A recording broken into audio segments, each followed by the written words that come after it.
नमस्कार.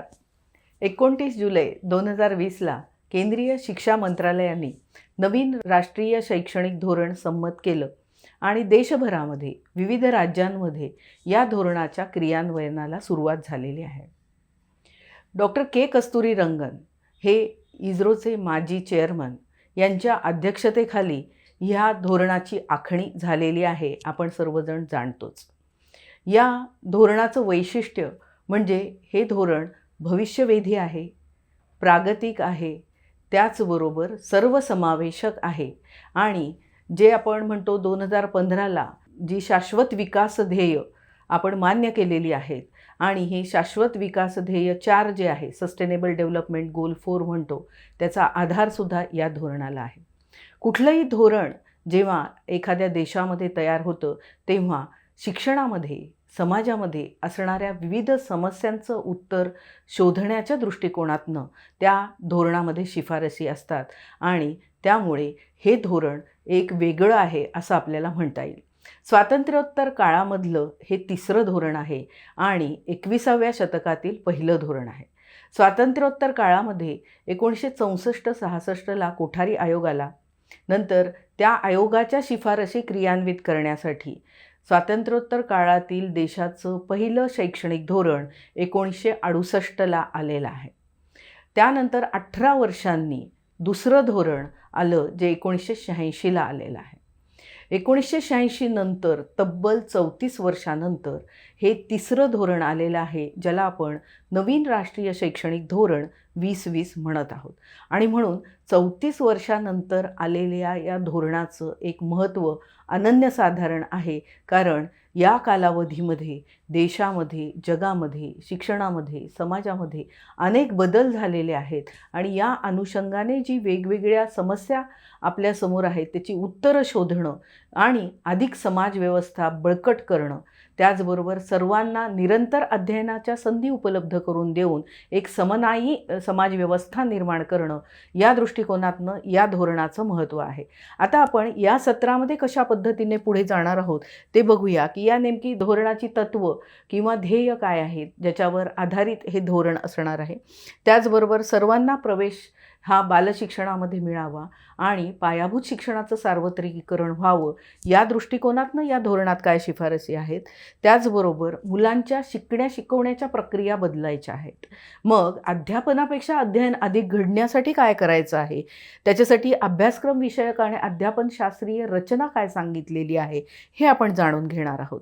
त्याचबरोबर अभ्यासक्रमाचं ओझं कसं कमी करायचं, अध्ययन निष्पत्ती कशा निर्धारित करायच्या, विविध क्षमता, कौशल्य, मूल्य विद्यार्थ्यांमध्ये कशी विकसित होत आहेत हे अध्ययन निष्पत्तीच्या माध्यमामधनं कसं सुनिश्चित करायचं हे पण आपण जाणून घेणार आहोत. त्याचबरोबर शाळा संकुल हा जो संबोध आहे की संसाधनं सामायिक करून गुणवत्तापूर्ण शिक्षण देण्यासाठी एकत्र येणं, त्याचबरोबर जे सेवापूर्व शिक्षण आहे आणि सेवांतर्गत शिक्षण आहे यामध्ये कुठले बदल आहेत हे बघणं, नवीन धोरणाची नक्की वैशिष्ट्य काय आहेत हे बघणं आणि जे विविध विकास क्षेत्र आहेत त्या विकास क्षेत्रांच्या अनुषंगाने आणि समाजामध्ये समता प्रस्थापित होण्याच्या दृष्टिकोनातनं काय धोरणाच्या शिफारसी आहेत की ज्याने आपण बघत आहोत की या धोरणाच्या माध्यमातून ही दृष्टी देण्यात आलेली आहे की येत्या 20 वर्षानंतर भारताची स्थिती जगामध्ये काय असेल आणि आपला देश किती उंचीवरती जाईल, हा सगळा विचार करून या धोरणाची आखणी केलेली आहे. डॉक्टर के कस्तुरीरंगन म्हणतात, if you want to transform India, transform education. आणि मग कसं आपण हे शिक्षणामधले बदल करत आहोत हे आता आपण या वेगवेगळ्या धोरणाच्या ज्या शिफारसी आहेत त्यामधनं बघणार आहोत. आता सगळ्यात पहिले आपण बघूया की नक्की नवीन राष्ट्रीय शैक्षणिक धोरणाची ध्येय कुठली आहेत. सगळ्यात महत्त्वाचं ध्येय काय आहे तर सर्वांना उच्च दर्जाचं शिक्षण मिळालं पाहिजे. उच्च दर्जाचं शिक्षण मिळून समन्यायी आणि एक अशी ज्ञानी समाज निर्माण करणारी शिक्षण प्रणाली आपल्याला विकसित करायची आहे. केवळ घोकमपट्टीवरती आधारित पुस्तकातील आशय पाठ करून परीक्षेमध्ये लिहिणं आणि नंतर जी कौशल्य, जीवनावश्यक कौशल्य आहेत, व्यावसायिक कौशल्य आहेत, ज्या क्षमता आहेत, ज्या मूल्यांचं अधिष्ठान असणं अपेक्षित आहे, या सगळ्यांची कमतरता राहील असं कुठलंही होता कामा नये, हा विचार करून आपण अशा पद्धतीचं हे ध्येय यामध्ये ठेवल्याचं दिसतंय. आपल्या कर्तव्याची जाणीव असणं हे खूप महत्त्वाचं आहे. आपल्या हक्कांची जाणीव असणं, त्याचबरोबर कर्तव्य आणि जबाबदारींची जाणीव असणं आणि ही संविधानिक मूल्यांच्या पार्श्वभूमीवर असणं, या दृष्टिकोनातनं हे ध्येय दुसरं ठेवण्यात आलेलं आहे. आणि आपल्या देशाचं वैशिष्ट्य हे आहे की आपण म्हणतो की वसुधैव कुटुंबकम, हे सर्व विश्व हे आपलं कुटुंब आहे. आणि त्या दृष्टिकोनातनं मग वसुधैव कुटुंबकम हे प्रत्यक्ष अस्तित्वात यावं किंवा प्रत्यक्ष आपल्याला साध्य व्हावं, यासाठी सहाय्यभूत असणारे कौशल्य, मूल्य, क्षमता, वृत्ती याची जोपासना करणारं शिक्षण आपल्याला देता यावं, हे ध्येय समोर ठेवून या धोरणाची आखणी केल्याचं आपल्याला दिसत आहे. आता याची प्रमुख वैशिष्ट्य काय आहेत, तर विविधता आणि स्थानिक परिस्थिती या सर्वांना अनुलक्षून अभ्यासक्रम आणि अध्यापनशास्त्र याचा सन्मान केलेला आहे. आपण बघतो की भारतामध्ये 36 वेगवेगळी राज्य आहेत आणि प्रत्येक राज्याची वैशिष्ट्ये आहेत, वेगवेगळी संस्कृती आहे. ही विविधता वर्गावर्गांमधनं आपण सेलिब्रेट केली पाहिजे आणि विविधतेमधनं राष्ट्रीय एकात्मता साध्य करणं हे एक महत्त्वाचं वैशिष्ट्य याचं आहे. आणि त्या अनुषंगाने बऱ्याचशा शिफारसी धोरणात दिसून येतात. त्याचबरोबर समता आणि सर्वसमावेशकता, वेगवेगळ्या बाबींमध्ये जी असमता समाजामध्ये आहे, जात, धर्म, लिंग, पंथ, भौगोलिक क्षेत्र, भाषा, अशी अनेक कारणं असतील, पण ही सगळी असमता जी आहे ती सगळी दूर करून त्यामध्ये समता प्रस्थापित करणं आणि सर्वसमावेशकता आणणं, या दृष्टीने सुद्धा बऱ्याचशा शिफारसी आहेत. सामाजिक सहभाग, जे खाजगी आणि सामाजिक सहभागासाठी विविध जे स्टेक होल्डर्स किंवा सहभागी धारक आहेत यांना समावेशित करून घेणं आणि सर्वांच्या सहभागाने शिक्षण अधिक गुणवत्तापूर्ण करणं. त्याचबरोबर तंत्रज्ञान हा आजच्या युगाचा महामंत्र झालेला आहे आणि तंत्रज्ञानाच्या माध्यमामधनं अनेक गोष्टी सोप्या सुलभ होऊ शकतात. फक्त त्याचा वापर यथोचित प्रमाणात आणि योग्य ठिकाणी होणं, या दृष्टिकोनातनं सुद्धा वेगवेगळ्या ठिकाणी आपण तंत्रज्ञान प्रभावीपणे कसं वापरू शकतो हे सुद्धा या धोरणात सांगितलेलं आहे. आणखीन महत्त्वाचं वैशिष्ट्य म्हणजे काय, तर केवळ घोकमपट्टीवरती भर देऊन मुलं पाठांतरावरती भर देऊन परीक्षार्थी झालेले आहेत किंवा ज्ञानार्थी झालेले आहेत, तर आपल्याला त्याकडून प्रत्यक्ष व्यक्तीचा विकास होणं आणि व्यक्तीचा विकास हे भारतीय परिप्रेक्ष्यामध्ये बघायचं आहे. भारतीय तत्त्वज्ञान आपल्याला हे सांगतं की व्यक्तीचा विकास म्हणजे काय, तर त्या व्यक्तीच्या विकासामध्ये मूल्य ही केंद्रस्थानी असली पाहिजेत. ज्याला आपण नैतिक मूल्य म्हणतो, मग त्याच्या भोवती सगळं ज्ञान असणार आहे. म्हणून ज्ञानाचा उपयोग कसा करायचा आहे समाजाच्या विकासासाठी, समाजाच्या उद्धारासाठी, असं जेव्हा आपण बघतो त्यावेळी मूल्य ही त्याच्या केंद्रस्थानी असतात. आणि म्हणून खूप वेगवेगळ्या प्रकारचं ज्ञान मिळालेलं आहे, परंतु नैतिक अधिष्ठान नसेल तर त्या ज्ञानाचा उपयोग यथोचित होणार नाही. आणि म्हणून भारतीय तत्त्वज्ञान आपल्याला हे सांगतं की मी कोण आहे हे मला समजणं आणि जगासाठी मला काहीतरी योगदान देण्यासाठी व्यक्ती या भूतलावर आलेला आहे आणि त्या दृष्टिकोनातनं त्याची समज विकसित व्हावी, यासाठी आपण काय करू शकतो, तर ती सगळी जी भारतीय तत्त्वज्ञानाची संकल्पना आहे, पंचकोश विकासाची संकल्पना आहे व्यक्ती विकासाची. तर पंचकोश विकास म्हणजे काय, तर व्यक्तीचा शारीरिक विकास, भावनिक विकास, मानसिक विकास, आध्यात्मिक विकास, हा सगळा या पंचकोश विकासामध्ये अपेक्षित आहे. आणि त्या माध्यमामधनं व्यक्ती विकसित होणं हे आपण बघत आहोत. आणि म्हणून भारतीय तत्त्वज्ञानाच्या पार्श्वभूमीवरती व्यक्तीचा विकास शिक्षणातनं साध्य करणं हे जेव्हा आपण बघतोय, तेव्हा संकल्पनात्मक आकलनावरती भर देणं, ज्या संकल्पना समजलेल्या आहेत त्याच्या आधारे जीवन स्वतःचं आणि समाजाचं सुसह्य करता येण्यासाठी योगदान देणं, वेळोवेळी आजूबाजूला दिसणाऱ्या विविध समस्यांचं निराकरण करता येणं, या दृष्टिकोनातनं आपण विद्यार्थी विकासाकडे या धोरणाच्या माध्यमातून बघत आहोत. वेगवेगळ्या व्यक्तींमध्ये वेगवेगळ्या क्षमता असतात. प्रत्येक विद्यार्थ्यामध्ये सुद्धा काहीतरी काहीतरी एकमेवा द्वितीयत्व असतं आणि ह्या ज्या अनोखा क्षमता आहेत त्याचा शोध घेऊन त्याच्या विकासाला मदत करणं हे या धोरणाचं वैशिष्ट्य आहे. म्हणून यामध्ये दिव्यांगांच्या शिक्षणाचा विचार केला आहे.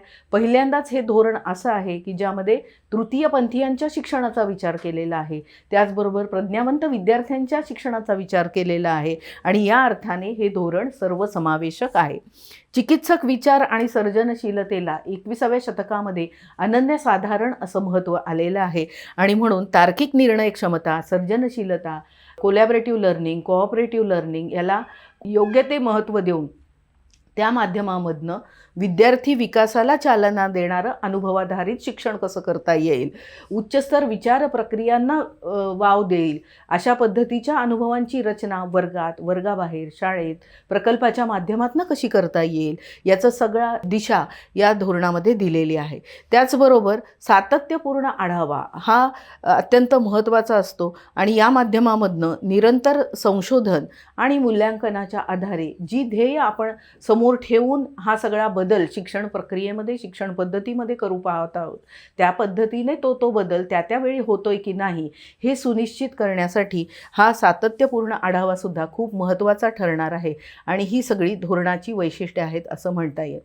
सगळ्यात महत्त्वाचं वैशिष्ट्य आपल्याला धोरणामध्ये हे सांगता येईल की करिक्युलर पेडागॉजिकल स्ट्रक्चर हे या धोरणामध्ये बदललेलं आहे आणि त्यामुळे प्रारंभिक बाल्यावस्था शिक्षण ज्याला आपण म्हणतो की वय वर्ष 3 पासून ते 6 पर्यंतचं, त्यालाच पुढचा पहिली दुसरीचा टप्पासुद्धा या धोरणामध्ये जोडून घेतलेला आहे करिक्युलर पेडागॉजिकल स्ट्रक्चरमध्ये. आणि जो 3 ते 6 वयोगटाचा जो टप्पा आहे ज्याला आपण आजपर्यंत बालशिक्षण किंवा ECCचा टप्पा म्हणत होतो, early child care and education, त्याच्यावरती अत्यंत लक्ष देण्याची गरज ही अधोरेखित केलेली आहे. कारण 3 ते 6 वर्षाचा जो वयोगट आहे तो वयोगट हा अत्यंत संवेदनशील वयोगट आहे.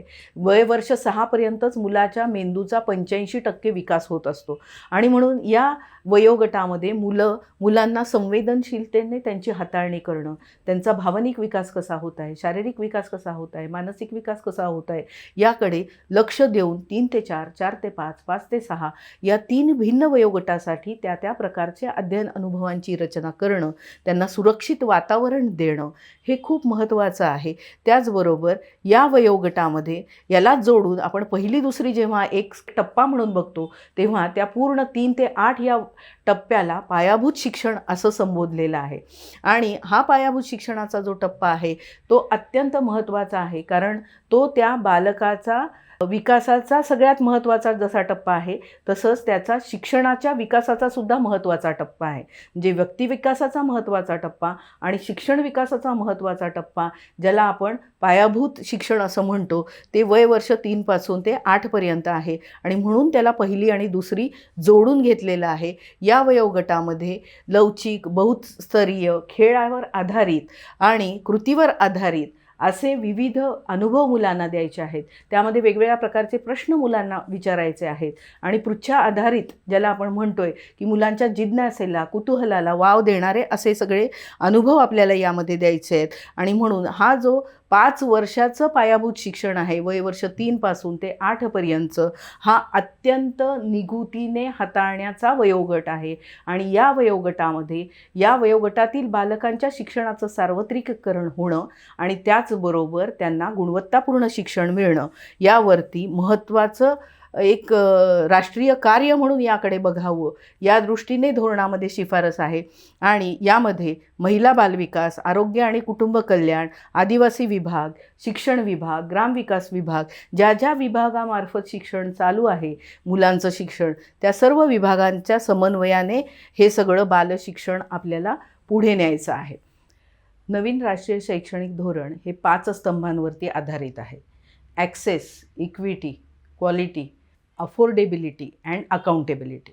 आता त्यापैकी पहिलं जे आहे तो स्तंभ म्हणजे ॲक्सेस, म्हणजे सर्व स्तरावरील शिक्षणासाठी सार्वत्रिक प्रवेशाची खात्री करणं आणि म्हणजे अगदी बालशिक्षणापासून वय वर्ष 3 ते 6 पासून पहिली दुसरी ते उच्च शिक्षणापर्यंत ज्याला जे शिक्षण पाहिजे ते त्याला मिळालं पाहिजे किंवा ती संधी त्याला मिळाली पाहिजे. त्याला आपण म्हणूया की सर्व स्तरावरील शिक्षणासाठी प्रवेशाची खात्री करणं. आणि याच्यासाठी बहुविध मार्ग यामध्ये सुचवलेले आहेत. शिक्षणाचे बहुविध मार्ग की ज्या पद्धतीने आपण औपचारिक शिक्षण देऊ शकतो, अनौपचारिक शिक्षण देऊ शकतो आणि निरंतर अध्ययनाच्या संधी देऊ शकतो.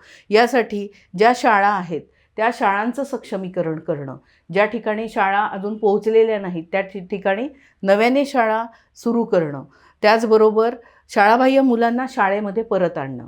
पॉलिसी डॉक्युमेंटमध्येच असं म्हटलेलं आहे की 3,22,00,000 मुलं आज शाळाबाहेर आहेत देशपातळीवरती. मग त्या मुलांना शाळेमध्ये जर आणायचं असेल तर त्याच्यासाठी काही विशिष्ट पद्धती आपल्याला करावे लागतील, काही पर्यायी केंद्र याच्यासाठी स्थापित करावे लागतील. त्याचबरोबर काही वेगळ्या पद्धतीने मुलं समावेशित होण्यासाठी प्रत्येक सहभागीधारकाने आपापलं योगदान देण्याची गरज आहे की ज्या माध्यमातून त्या स्तरावरती त्या वयोगटामध्ये मूल शाळेमध्ये येईल किंवा ज्याला उच्च शिक्षण पाहिजे त्या ठिकाणी त्याला उच्च शिक्षणाची संधी मिळेल. या माध्यमामधनं आपण प्रवेशाची सुनिश्चिती ही करू शकणार आहोत आणि आल्यानंतर त्या प्रत्येक व्यक्तीला गुणवत्तापूर्ण शिक्षण देणं ही आपली जबाबदारी असणार आहे. आणि म्हणून प्रवेशाचं सार्वत्रिकीकरण हे बाल शिक्षणापासून करणं अपेक्षित आहे. आता यामध्ये उच्च शिक्षणाच्या संदर्भामध्ये आपण असा विचार केलेला आहे की 2035 पर्यंत किमान 50% व्यक्तींना उच्च शिक्षण मिळालं पाहिजे, म्हणजे उच्च शिक्षणाचा GR आपल्याला वाढवता आला पाहिजे. म्हणजेच धोरणामध्ये आपल्याला असं लक्षात येतं की कुठेही अवास्तव टार्गेट ठेवलं आहे असं नाही, तर जी साध्य करता येण्यासारखे आहे त्या पद्धतीने त्याच्या टाईमलाईनसुद्धा दिल्याचं दिसत आहे. मग अपेक्षित निष्पत्ती आपल्याला काय काय आहेत तर समाजामध्ये समता प्रस्थापित होणं असेल, शाळाबाह्य मुलांना शाळेमध्ये आणणं असेल किंवा सोशली इकॉनॉमिकली डिसॲडव्हान्टेज जे ग्रुप आहेत, वंचित घटक आहेत, त्यांच्यासाठी काही विशेष अशा सुविधा निर्माण करणं असेल किंवा वयवर्ष 8पर्यंत मुलं आलेली आहेत आणि त्यांना पहिली दुसरी करून इयत्ता 3रीमध्ये वयवर्ष 9ला जातात आणि त्या वयवर्ष 9पर्यंत प्रत्येक मुलाला पायाभूत साक्षरता आणि संख्याज्ञान आलंच पाहिजे याची सुनिश्चिती करावी आणि हे सगळं मिशन मोडमध्ये करावं असं धोरणामध्ये आवर्जून म्हटलेलं आहे. कारण आज आपण बघतो की जवळपास देशपातळीवरती 5 कोटी बालकं अशी आहेत की जी शाळेमध्ये आलेली आहेत, ती शिक्षण घेत आहेत, पण त्यांना मूलभूत संख्याज्ञान, अंकज्ञान, अंकांवरील क्रिया येत नाहीत किंवा त्यांना मूलभूत वाचन येत नाही. आणि वाचन ही एक मूलभूत टप्पा आहे, कारण ते एक ज्ञानाचं द्वार उघडं करत असतं. जर मुलांना वाचनच येत नसेल तर पुढच्या अनेक गोष्टी त्यांना येणार नाहीत. आणि म्हणून मूलभूत अध्ययन संसाधन म्हणून जेव्हा आपण वाचनाकडे बघतो त्यावेळी ते आपण वयवर्ष 9ला 100% बालकांमध्ये साध्य झालंच पाहिजे यासाठी विशेष लक्ष यामध्ये दिलेलं आहे. आणि म्हणून राष्ट्रीय पातळीवरती पायाभूत साक्षरता आणि संख्याज्ञान मिशन स्थापित करून याचं मॉनिटरिंग केलं जावं अशी ही अपेक्षा धोरणात केलेली आहे. 21व्या शतकातील कौशल्यांवरती मुलांच्या भर द्यायचा आहे. म्हणजे समस्या निराकरण कौशल्य असेल, एकमेकांसोबत शिकण्याचं असेल किंवा प्रभावी संप्रेषण असेल, त्याचबरोबर क्रिएटिव्ह थिंकिंग, क्रिटिकल थिंकिंग, सर्जनशील विचार, चिंतनशील विचार हे मुलांमध्ये विकसित व्हावेत. या दृष्टिकोनातनं अध्ययन, अध्यापन, मूल्यांकन या सगळ्यांमध्ये कसे बदल करायचे आहेत हे सगळं आपल्याला बघायचं आहे. त्याचबरोबर शाळा संकुलनाच्या माध्यमामधनं 10-12 शाळांना जोडणारी एक मुख्य शाळा आणि या संकुलामध्ये ITI असेल, शिक्षक शिक्षण केंद्र असेल, या पद्धतीने केवळ शाळाच नव्हे तर वेगवेगळे प्रकारच्या शिक्षण संस्थांनी जोडून ते संकुल तयार होईल. ITI सारखी संस्था असेल जेणेकरून त्या बालकाला सर्व प्रकारच्या साधन सुविधा आणि शिकण्याच्या संधी उपलब्ध होतील. या दृष्टिकोनातनं संकुल आपल्याला प्रस्थापित करायचे आहेत. त्याचबरोबर प्रभावी कारभार ज्याला आपण गव्हर्नन्स म्हणतो तो प्रभावी होण्यासाठी सुद्धा विशिष्ट निकष तयार करणं आणि डिसेंट्रलायझेशन ऑफ पॉवर करणं या माध्यमामधनं कसं करता येईल हा विचार आहे. त्याचबरोबर भाषा शिक्षणामध्ये जे सगळे अडथळे आहेत ते दूर करणं आणि आपल्या संविधानातील 8व्या सूचीतील ज्या 22 भाषा आहेत त्या जशा लोप पावत चाललेल्या आहेत तर त्याच्यावरती काम करून या भारतीय भाषांमधलं ज्ञान मुलांपर्यंत जाण्यासाठी विशेष प्रयत्न करणं हेही महत्त्वाचं आहे. सार्वजनिक आणि खाजगी शाळांमध्ये खूप तफावत आपल्याला दिसून येते शासकीय आणि खाजगी शाळांमध्ये. तर त्या दोघांसाठी सुद्धा एकसारखे निकष करून गुणवत्तापूर्ण शिक्षण देणारी शाळा कशी असेल तर मग ती खाजगी व्यवस्थापन असो किंवा शासकीय व्यवस्थापन असो, व्यवस्थापनाचा कुठलाही फरक न पडता प्रत्येक शाळा विशिष्ट निकषांवर आधारित स्वतःला संपन्न करत जाईल या पद्धतीचे निकष तयार केले जाणार आहेत. मुलं कशी शिकणार आहेत हे या धोरणाच्या अंतर्गत केलेल्या शिफारसींवरनं आपण बघूया. आता याच्यामध्ये करिक्युलर पेडागॉजिकल स्ट्रक्चर हे बदललेलं आहे. आत्ता आपण सद्यस्थितीमध्ये बघतो की 10+2+3 आहे. जेव्हापासून कोठारी आयोग देशामध्ये लागू झालेला आहे, कोठारी आयोगाच्या शिफारशी 68च्या धोरणानुसार, तेव्हापासून आपण साधारणपणे 10+2+3 म्हणजे शालेय शिक्षण 10 वर्षाचं, 11वी-12वी ज्याला आपण उच्च माध्यमिक शिक्षण म्हणतो ते, त्यानंतर 3 वर्षाचा पदवी कोर्स, हा सर्वसामान्य पॅटर्न आपल्याकडे आहे 68च्या धोरणापासून. पण आत्ता याच्यामध्ये 34 वर्षानंतर हे जेव्हा धोरण आलंय दुसऱ्या धोरणानंतर, त्यावेळी या मधल्या कालावधीमध्ये काय झालंय की इमेजिंग टेक्निक उदयाला आलं. त्यामुळे मेंदू मानसशास्त्राचा अभ्यास खूप झाला, मेंदूशास्त्राचा, आणि म्हणून मज्जा मानसशास्त्र, मेंदूशास्त्राचा विकास आणि शिक्षणशास्त्रामध्ये झालेली संशोधनं याच्या आधारे हे अभ्यासक्रम आणि अध्यापन शास्त्रीय रचनेमध्ये झालेला बदल, याप्रमाणे हे करिक्युलर पेडागॉजिकल स्ट्रक्चर आपल्याला बदलल्याचं दिसतं. यामध्ये पायाभूत शिक्षणाचा जो टप्पा आहे तो वय वर्ष 3 पासून ते 8 पर्यंतचा आहे. त्यानंतर हा जो दुसरा टप्पा आहे तो वय वर्ष 8 ते 11चा आहे, म्हणजे इयत्ता 3री ते 5वी पर्यंतचा, त्याला आपण पूर्वतयारी स्तर म्हणत आहोत. आणि नंतर 6वी ते 8वीचा जो आहे तो वयोगट 11 ते 14साठी आहे आणि त्याला आपण मध्यस्तर म्हणत आहोत. आणि त्यानंतरचा 9वी ते 12वीचा, याचाच अर्थ 14 ते 18 वयोगटाचा, त्याला आपण माध्यमिक स्तर म्हणत आहोत. मग याच्यामध्ये बदल कुठे दिसत आहेत आपल्याला, तर हा पायाभूत टप्पा म्हणजे वय वर्ष 3 पासून ते 8 पर्यंतचा, ज्यालाच पहिली दुसरी जोडून घेतलंय.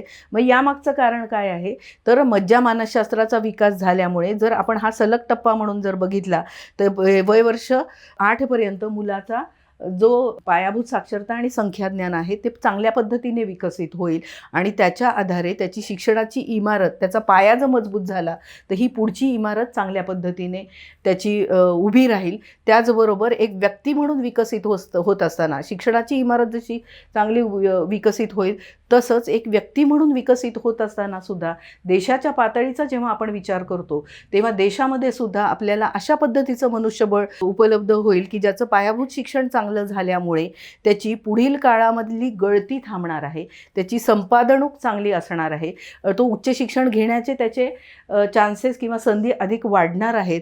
आणि पर्यायाने तो व्यक्ती जेव्हा समाजामध्ये प्रौढ म्हणून येईल त्यावेळी त्याची ऊर्ध्वगामी चलनशीलता किंवा ज्याची अपवर्ड मोबिलिटी ज्याला म्हणतो, किंवा तो उत्पादनक्षम घटक म्हणून समाजामध्ये येईल, तो लायबिलिटी असणार नाही. आणि यामागे संशोधन कुणाचं आहे तर प्रोफेसर हेकमन म्हणून आहेत, जे नोबल लॉरिएट आहेत, हार्वर्ड विद्यापीठामध्ये इकॉनॉमिक्सचे ते प्रोफेसर आहेत. आणि यांनी 2008 मध्ये केलेलं संशोधन काय सांगतं की ज्या देशामध्ये हे पायाभूत शिक्षण गुणवत्तापूर्ण दर्जेदार आहे आणि ते सार्वत्रिकीकरण झालेलं आहे, अशा देशाची इकॉनॉमी ही वरच्या स्तरावरची आहे. आणि म्हणून आपण यामध्ये हे बघितलं पाहिजे की जेव्हा आपण पायाभूत शिक्षण चांगल्या पद्धतीने देणार आहोत तेव्हा समाजातली गुन्हेगारी कमी होणार आहे, त्याचबरोबर वेगवेगळ्या समस्या कमी होणार आहेत, व्यक्ती हा उत्पादनक्षम म्हणून निर्माण होणार आहे आणि त्यामुळे आपल्या देशाचा GDP वाढणार आहे, पर्यायाने आपल्या देशाची इकॉनॉमी सुधारणार आहे.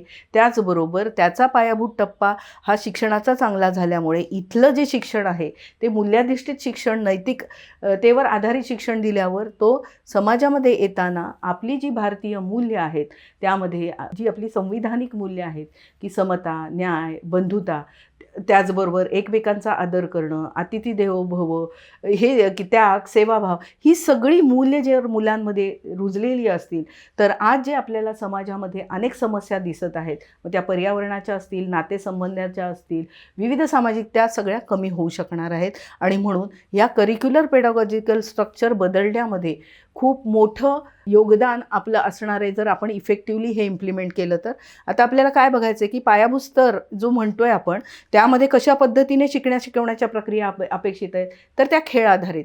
तर मुलांचं शिक्षण सहजतेने व्हावं, त्यांना अतिशय म्हणजे घरातून ते पहिल्यांदा शाळेमध्ये आलेले असतात बालशिक्षणामध्ये, तर अतिशय चांगल्या पद्धतीने शिकवत असताना प्रेमाचं वातावरण तिथे मिळणं, शाळेमध्ये आल्यानंतर घरच्यासारखं वाटणं, विविध साहित्याची उपलब्धता असणं, ते वयानुरूप साहित्य असणं, बहुभाषिकतेची संधी त्यांना आपल्याला तिथे अनेक गोष्टी ऐकायला त्यांना देता येणं, हे सगळं या टप्प्यावरती अपेक्षित आहे. पूर्वतयारी स्तरमध्ये खेळ, शोध, कृती आधारित आंतरक्रिया 3री ते 5वीमध्ये अपेक्षित आहेत. मध्यस्तर म्हणजे 6वी ते 8वीमध्ये विज्ञान, गणित, कला, सामाजिक शास्त्र, मानव विकास यामधले अनुभवजन्य शिक्षण म्हणजे प्रत्यक्ष करून पाहण्याच्या संधी मुलांना देता येणं आणि 6वीपासूनच त्यांना प्री व्होकेशनल कोर्सेस आपल्याला देता यावेत, ही अपेक्षा यामध्ये केलेली आहे. आणि माध्यमिक स्तरावरती मात्र बहुशाखीय अभ्यास करायचा, याच्यामध्ये कला, विज्ञान, वाणिज्य असं 10वी नंतर आत्ता आपले जे वॉटरटाईट कंपार्टमेंट्स आहेत असं न राहता मुलांना ज्या विषय आवडतात ते विषय निवडण्याची मुभा मिळावी, लवचिकता मिळावी, या दृष्टिकोनातनं हा टप्पा सगळा पुनर्रचित केलेला आहे. मुलांना चिकित्सक विचार करता यावा, त्याचबरोबर सर्जनशील विचार करता यावा, अशा प्रकारे संधी त्यांना अनेक विषय शिकण्याच्या मिळाव्यात, या दृष्टिकोनातनं या माध्यमिक स्तराचा विचार केलेला आहे, जो 9वी ते 12वी हा सलग टप्पा म्हणून बघितलेला आहे.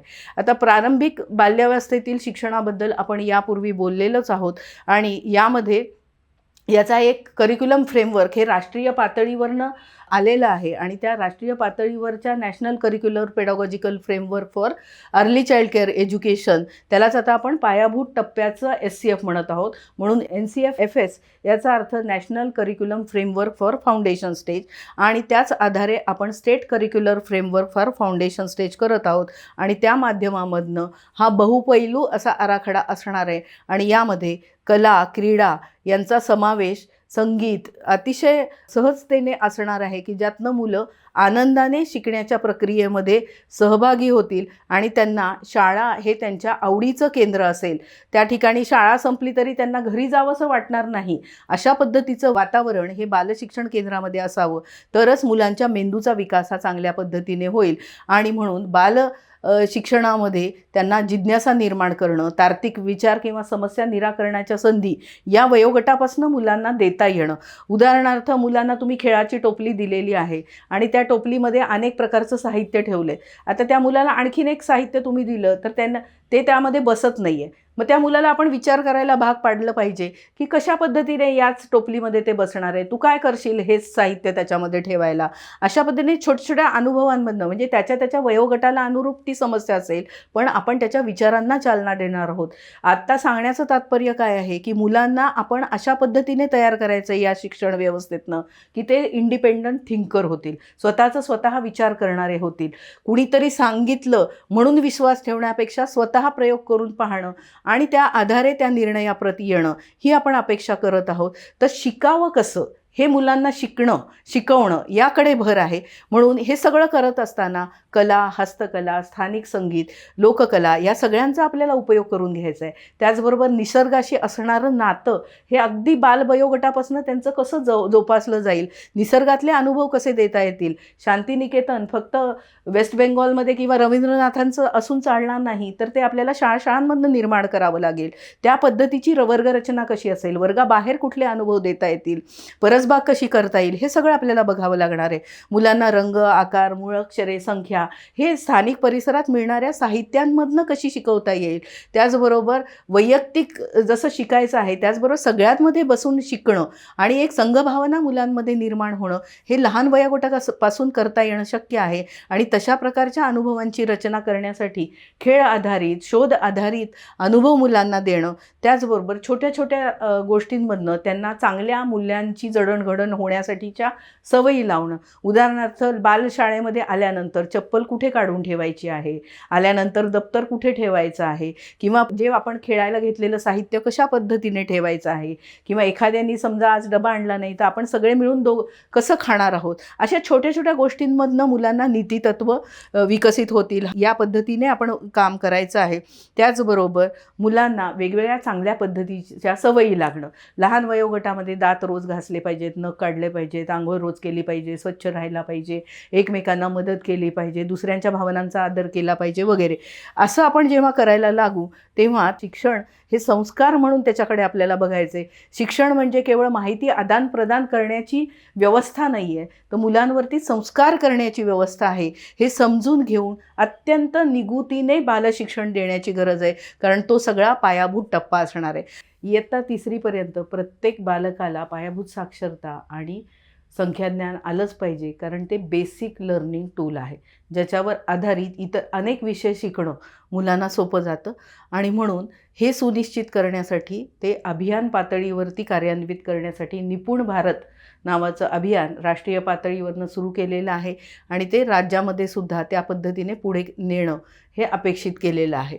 प्रारंभिक वाचन, लेखन, गणित यावर विशेष लक्ष देण्यासाठी शाळापूर्व तयारी ज्याला आपण म्हणतोय ती करून घेणं, प्रारंभिक साक्षरता आणि संख्याज्ञानाची पूर्वतयारी ही 3 ते 6 या वयोगटामध्ये आणि प्रत्यक्ष पहिलीमध्ये आणि दुसरीमध्ये त्याचं वाचन आणि लेखन हे पक्कं करून घेणं, मूलभूत वाचन आणि लेखन हे कौशल्य त्याच्यामध्ये आलेलं आहे सुनिश्चित करणं. असं केलं तर 100% विद्यार्थ्यांमध्ये ही साध्यता झाली तर पुढची गळती कमी होणार आहे, त्यांची संपादनूक चांगलं होणार आहे आणि मुलांचं शिकणं समृद्ध असणार आहे. त्याचबरोबर 3 महिन्याचं खेळ आधारित शाळा हा जो कन्सेप्ट आहे त्यामध्ये विद्याप्रवेश नावाचं एक कार्यक्रम हे राष्ट्रीय पातळीवरनं देण्यात येत आहे आणि त्यासाठी इयत्ता पहिलीत मूल दाखल झाल्यानंतर पहिले 3 महिने अत्यंत साध्या सोप्या खेळांमधनं त्यांचं हे मूलभूत ज्ञान करून घेणं हे अपेक्षा केली आहे. कारण बरीचशी मुलं आज आपण देश पातळीवर बघितलं तर 50% मुलं ही बालशिक्षणासाठी 3 ते 6 वयोगटामध्ये त्या बालशाळांमध्ये आलेली नाहीत. मग डायरेक्टली ते जर पहिलीत आले तर त्यांची पूर्वतयारी करून घेण्यासाठी हा 3 महिन्याचा खेळ आधारित कार्यक्रम करून घ्यायचा आहे. त्याचबरोबर दीक्षा ही जी राष्ट्रीय संचयिका आहे यामध्ये सुद्धा उच्च दर्जाचे जे व्हिडिओज आहेत ते या फाउंडेशनल लिटरसी आणि न्यूमरसी किंवा पायाभूत साक्षरता आणि संख्याज्ञानमध्ये जास्तीत जास्त प्रमाणामध्ये अपलोड करणं आणि त्याचा युसेज, त्याचा वापर वाढवण्यासाठी प्रयत्न करण्याची गरज आहे. शालेय ग्रंथालयांमध्ये वेगवेगळी पुस्तकं त्या वयोगटानुसार मुलांची असणं हे जितकं महत्त्वाचं आहे, तसंच तंत्रज्ञानाचं युग असल्यामुळे डिजिटल ग्रंथालयाच्या माध्यमामधनं सुद्धा अधिक पुस्तकं आपण शाळापर्यंत पोहोचवू शकणार आहोत.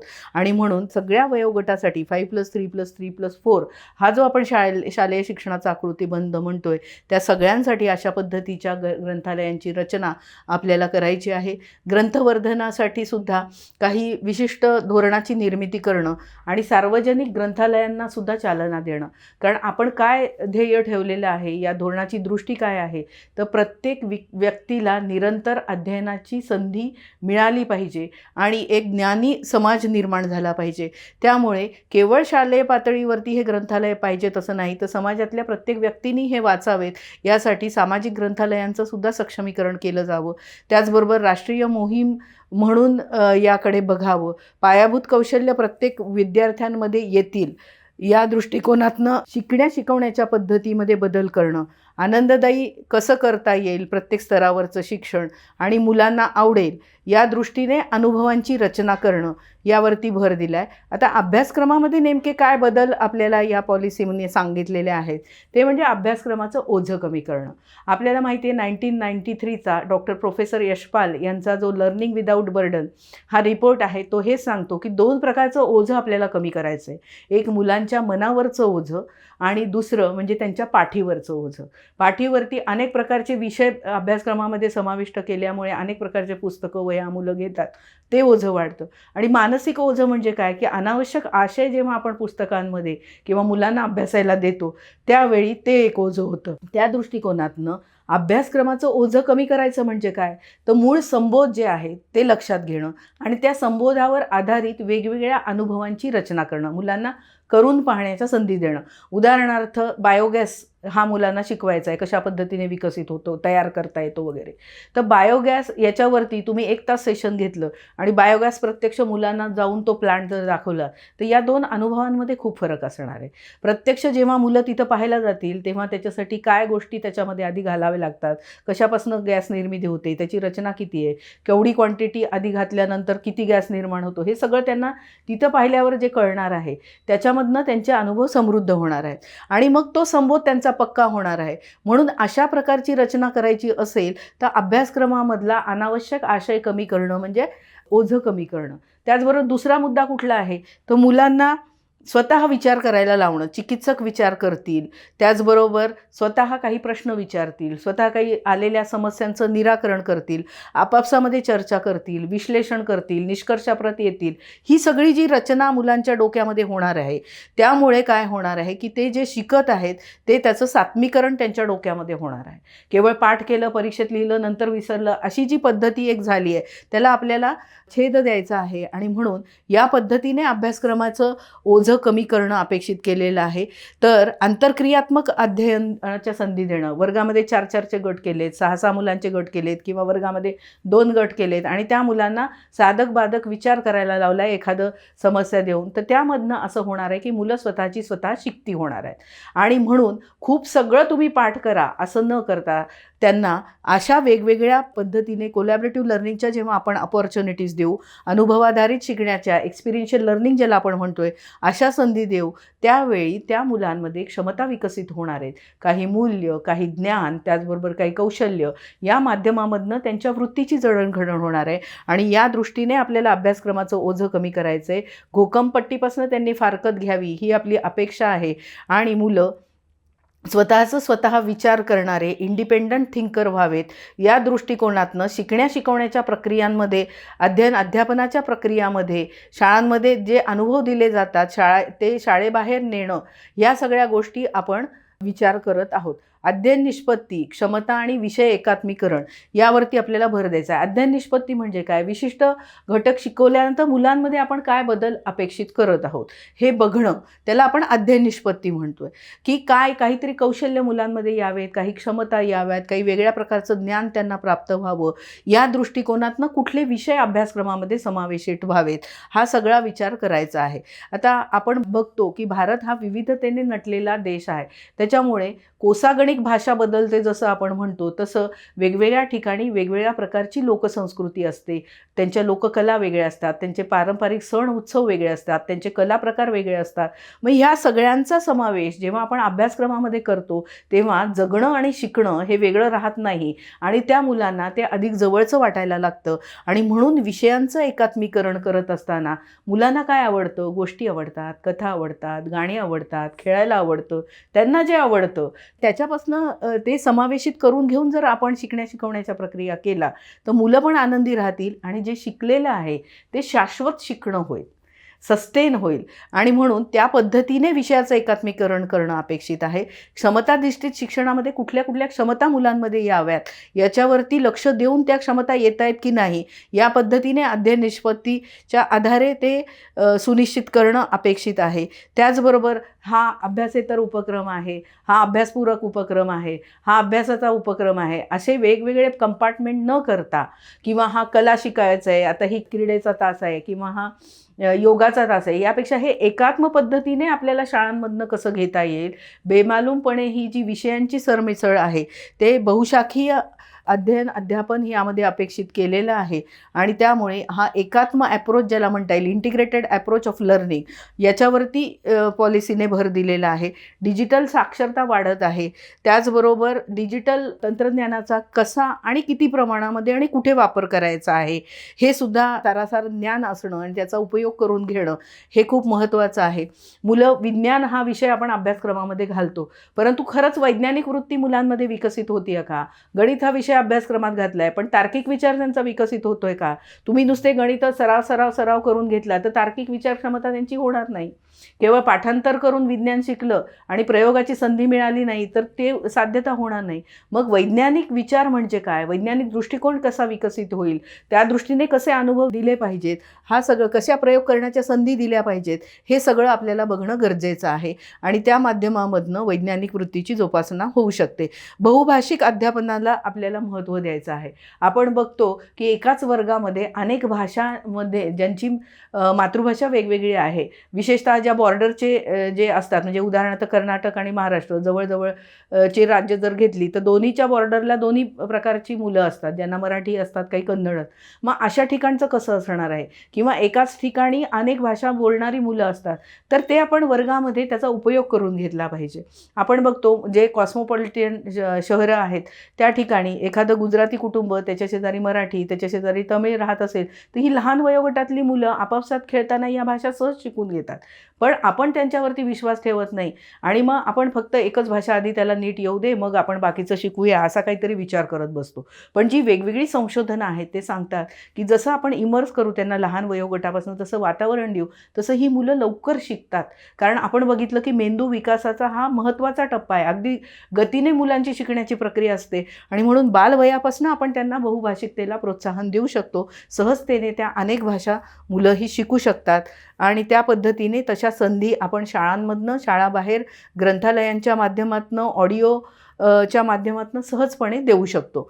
मुलांचं मानसिक आणि शारीरिक स्वास्थ्य हे चांगलं असणं किती महत्त्वाचं आहे हे कोविड काळामध्ये आपण सर्वांनी अनुभवलेलं आहे.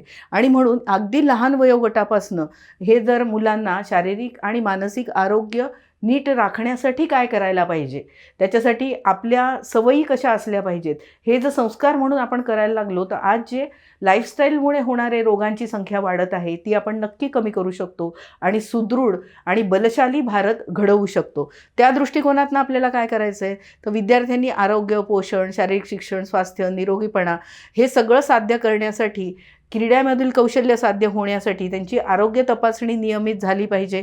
त्याचबरोबर आरोग्य तपासणी झाल्यानंतर काय उपचार करायला पाहिजे, काय निदान झालेलं आहे त्याप्रमाणे त्यावेळी त्यांचे उपचार झाले पाहिजेत.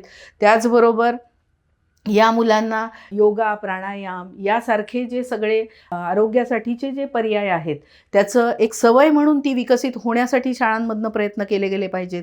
दप्तरांचं ओझं कमी करण्यासाठी काय करायला पाहिजे, कारण दप्तराच्या ओझ्यामुळे सुद्धा बऱ्याच जणांना पाठदुखी वगैरेचे त्रास होत आहेत, ते आपल्याला बघायचं आहे. त्याचबरोबर समुपदेशक उपलब्ध करून देणं. बऱ्याच वेळा शारीरिक समस्या सहजतेने आपल्याला लक्षात येतात. या मुलाला कमी दिसतंय, याला चष्म्याची गरज आहे, किंवा या मुलाला चालायला त्रास आहे, तर त्याचं एकदा आपण तपासणी करून घेतली पाहिजे. पण या मुलाला त्याच्या काहीतरी मानसिक त्रास होत आहे, त्याचं घरामधले नातेसंबंध चांगले नाही आहेत, उदाहरणार्थ त्याचे वडील रोज दारू पिऊन येऊन आईला मारहाण करतायत आणि त्याचं स्वतःचं मानसिक स्वास्थ्य ते सगळं बघून बिघडलेलं आहे, तर हे काही आपण सहजतेने याकडे लक्ष शाळांमधनं दिल्या गेलं जात नाही. आणि म्हणून मुलांना कधी शिकण्यामध्ये अडचणी असू शकतात, ते सुद्धा एक त्याचं मानसिक अनारोग्याचं कारण असू शकतं की त्याला ते गणित समजतच नाही आहे. मग नक्की काय कारण आहे?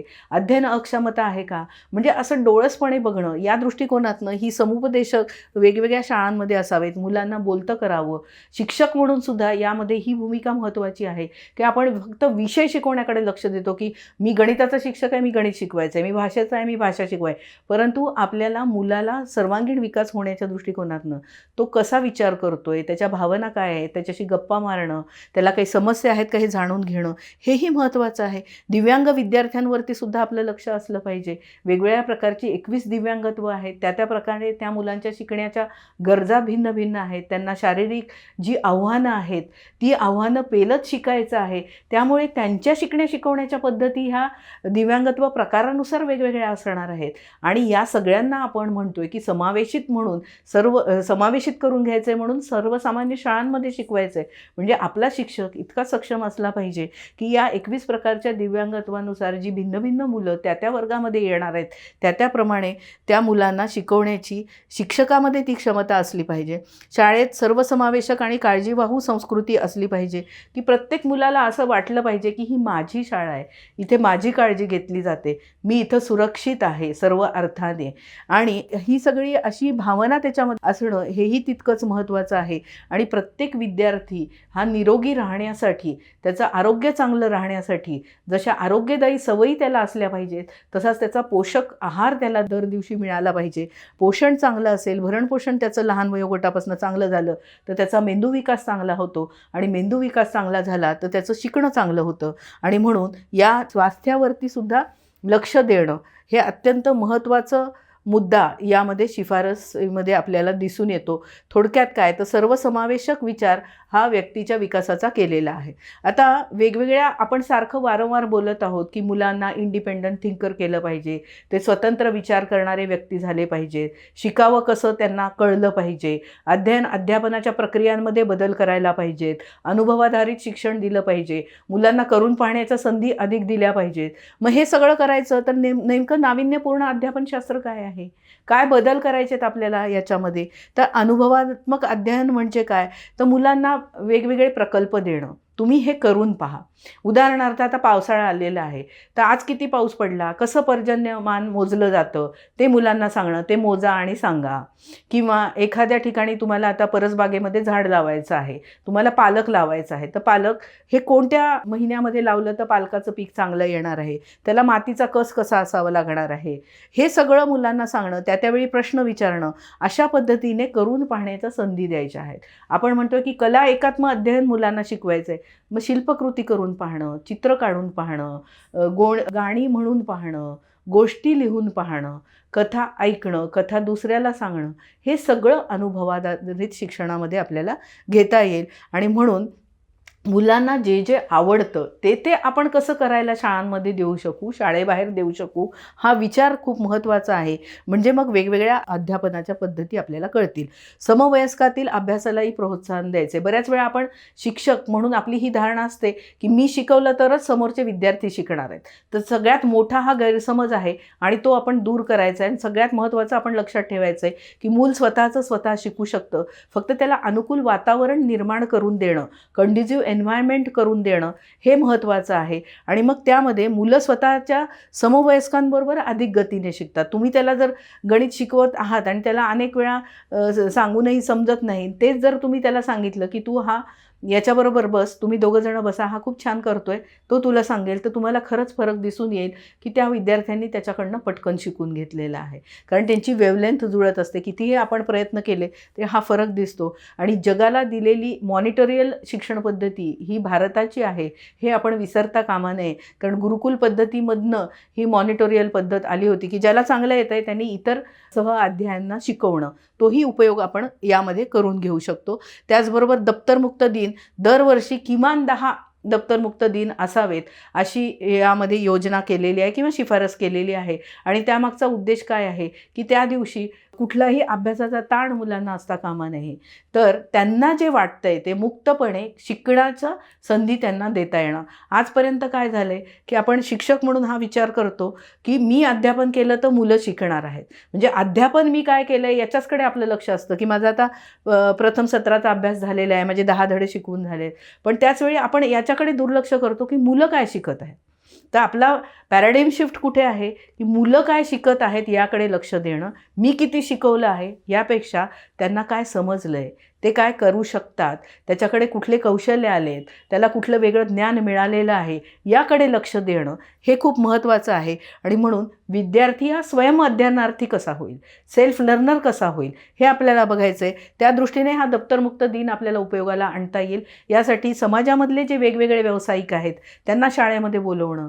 समजा बऱ्याच वेळा असं होतं की मुलं 10वी-12वी झाले तरी CA नक्की काय काम करतात हे त्यांना माहीत नसतं. इंजिनियर म्हणून नेमकं त्यांचं काय काम आहे हे माहिती नसतं. मग इंजिनियर व्हायचं का CA व्हायचं हे मूल ते कसं ठरवणार. त्यामुळे समाजामध्ये जे वेगवेगळे व्यवसाय चालतात त्या व्यावसायिकांना बोलवणं, समाजामध्ये ज्या आपल्याला आजूबाजूला दिसणाऱ्या ज्या लोककला आहेत त्या लोककलाकारांना शाळेमध्ये बोलवणं, त्यांच्या कला शिकवून घेणं, असं अनेक वैविध्यपूर्ण माध्यमातून या दप्तरमुक्त दिनाचा आपल्याला उपयोग करता येईल. तंत्रज्ञानाचा वापरसुद्धा मुलांना चांगल्या पद्धतीने करायला आपल्याला शिकवता येईल. कारण आज आपण बघतो की अनावश्यक तंत्रज्ञानाच्या वापरामुळे काही वेगळ्या समस्या निर्माण झालेल्या आहेत. म्हणून ज्युडिशियस यूज ऑफ टेक्नॉलॉजी हे खूप महत्त्वाचं आहे की योग्य ठिकाणी योग्य प्रमाणात योग्य कामासाठी. त्यानंतर स्थानिक आशय आणि वैशिष्ट्य असणारं पाठ्यपुस्तक. आता आपण बघतोय की 4 प्रकारचे SCF किंवा 4 प्रकारचे NCF नॅशनल करिक्युलम फ्रेमवर्क हे नवीन पॉलिसीच्या अंतर्गत तयार करायला सांगितलेले आहेत. एक म्हणजे कुठला, तर पायाभूत टप्प्यासाठीचा एक national curriculum framework for foundation stage, दुसरा national curriculum framework for school education, school एज्युकेशनचा म्हणजे इयत्ता 3री पासून तो 12वी पर्यंतचा. त्यानंतर शिक्षणाचा, जे सेवापूर्व शिक्षण आपण देतो त्याचा एक करिक्युलम फ्रेमवर्क. त्याचबरोबर प्रौढ शिक्षणाचा, की जे व्यक्ती प्रौढ झालेले आहेत परंतु त्यांना अजून पायाभूत साक्षरता संख्याज्ञान नाही अशांसाठीचा.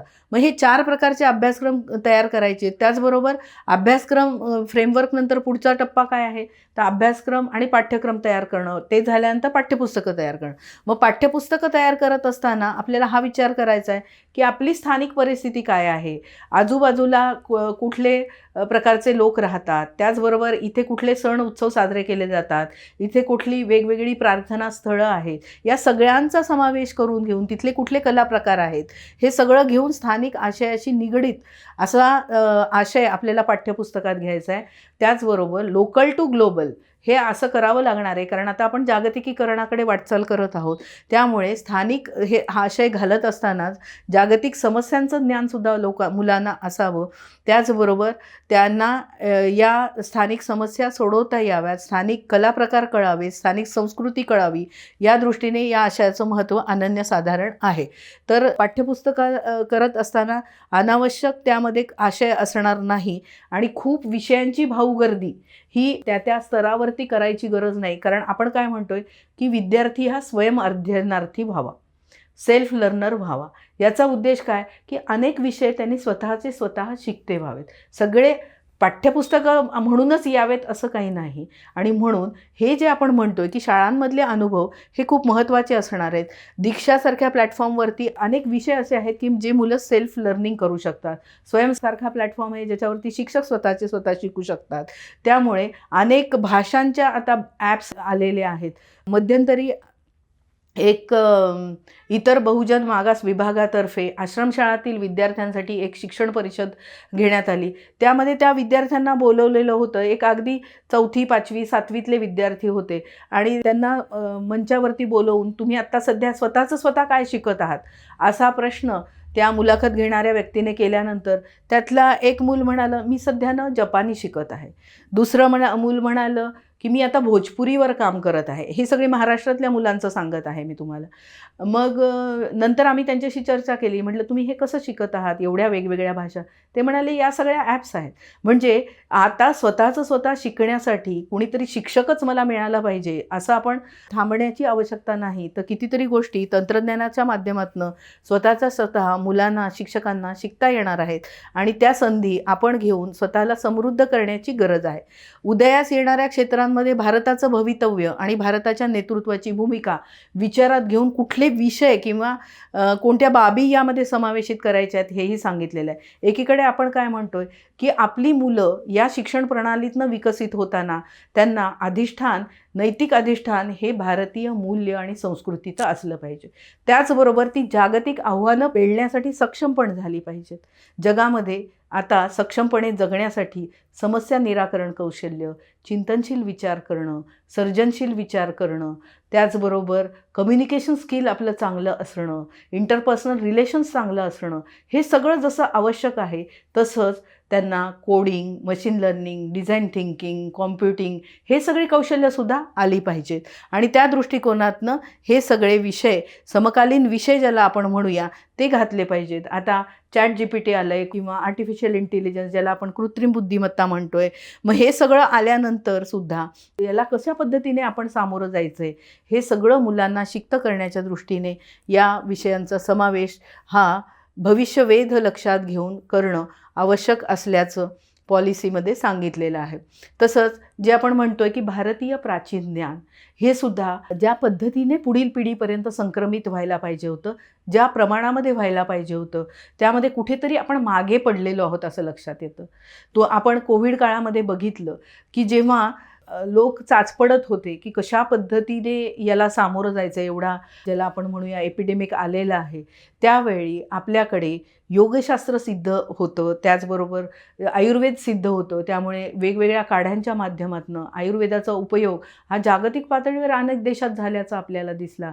योगा आणि प्राणायाम हे सगळीकडे आज मोठ्या प्रमाणावरती उपयोगात आणताना आपल्याला दिसतंय. तर केवळ हे एक उदाहरण झालं, पण त्याचबरोबर दशमान पद्धतीचा शोध भारतामध्ये लागलेला आहे. शून्याचा शोध भारतामध्ये लागलेला आहे. आईन्स्टाईनने असं म्हटलेलं आहे की शून्याचा शोध जर लागला नसता तर पुढील अनेक शोध अडचणीचे ठरले असते. मग असं प्राचीन ज्ञान आपल्या वेद, उपनिषद आणि कितीतरी प्राचीन ग्रंथांमध्ये आहे, परंतु ते ज्ञान आपण स्वतः न अभ्यासता इतर देशातील लोक येऊन आपला इतिहास अभ्यासतात, त्यांच्या पद्धतीने त्याची मांडणी करतात आणि त्या पद्धतीने तो पुढच्या पिढीपर्यंत जातो. हे सगळं जर आपल्याला वेळीच थांबवायचं असेल तर आपण आपल्या संस्कृतीचा अभ्यास, आपल्या इतिहासाचा अभ्यास, आपल्या देशाला 5000 वर्षापेक्षा जुना इतिहास लाभलेला आहे आणि त्या काळामध्ये ऋषीमुनींनी लावलेले शोध आजही जगाला दिशा देणारे आहेत.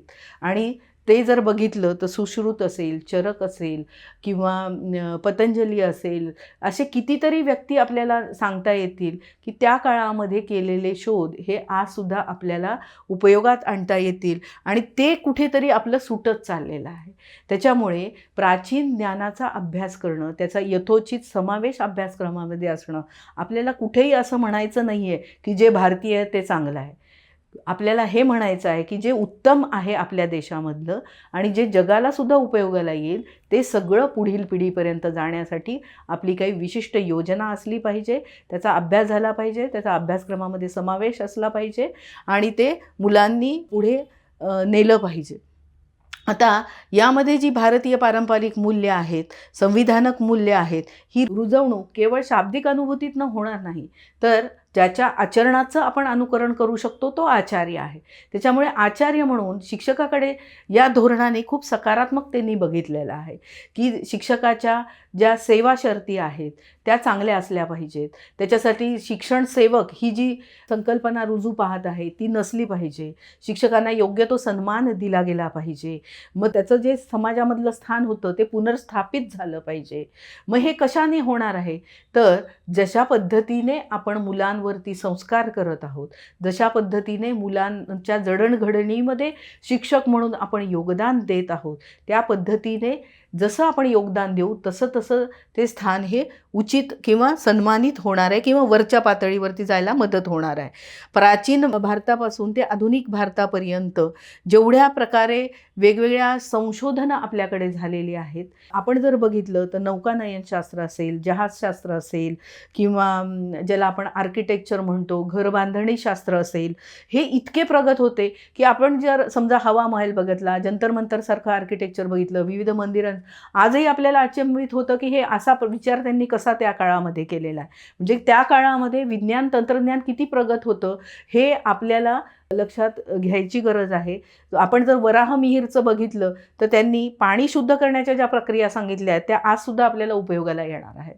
म्हणजे असं कितीतरी प्राचीन ज्ञान खजिना आहे की तो आपण एक्सप्लोरच नाही केलेला, तो करून त्या पद्धतीने आपण पुढीलपर्यंत नेला पाहिजे आणि त्यामधून मुलांना आपली भारतीय प्राचीन संस्कृती कोणकोणत्या बाबतीत पुरोगामी होती आणि जी आजही जगाला ज्ञान देऊ शकेल ते जगापर्यंत नेलं पाहिजे.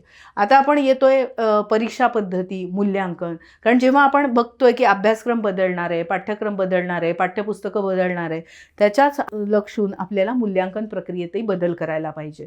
कारण आपण मूल्यांकन कशासाठी करतो की मुलांचं शिकणं किती झालेलं आहे आणि कुठे अडथळा तर नाही ना, मग अजून त्यांना काही शिकवावं लागेल का. मग त्या दृष्टिकोनातनं 1ली ते 8वीच्या परीक्षांच्या मध्ये हे करत असताना, मूल्यांकन करत असताना मुख्य संबोधांवरती भर देणं. तो संबोध त्यांना समजला आहे का, समजलेला संबोध त्यांना उपयोगात आणता येतो आहे का.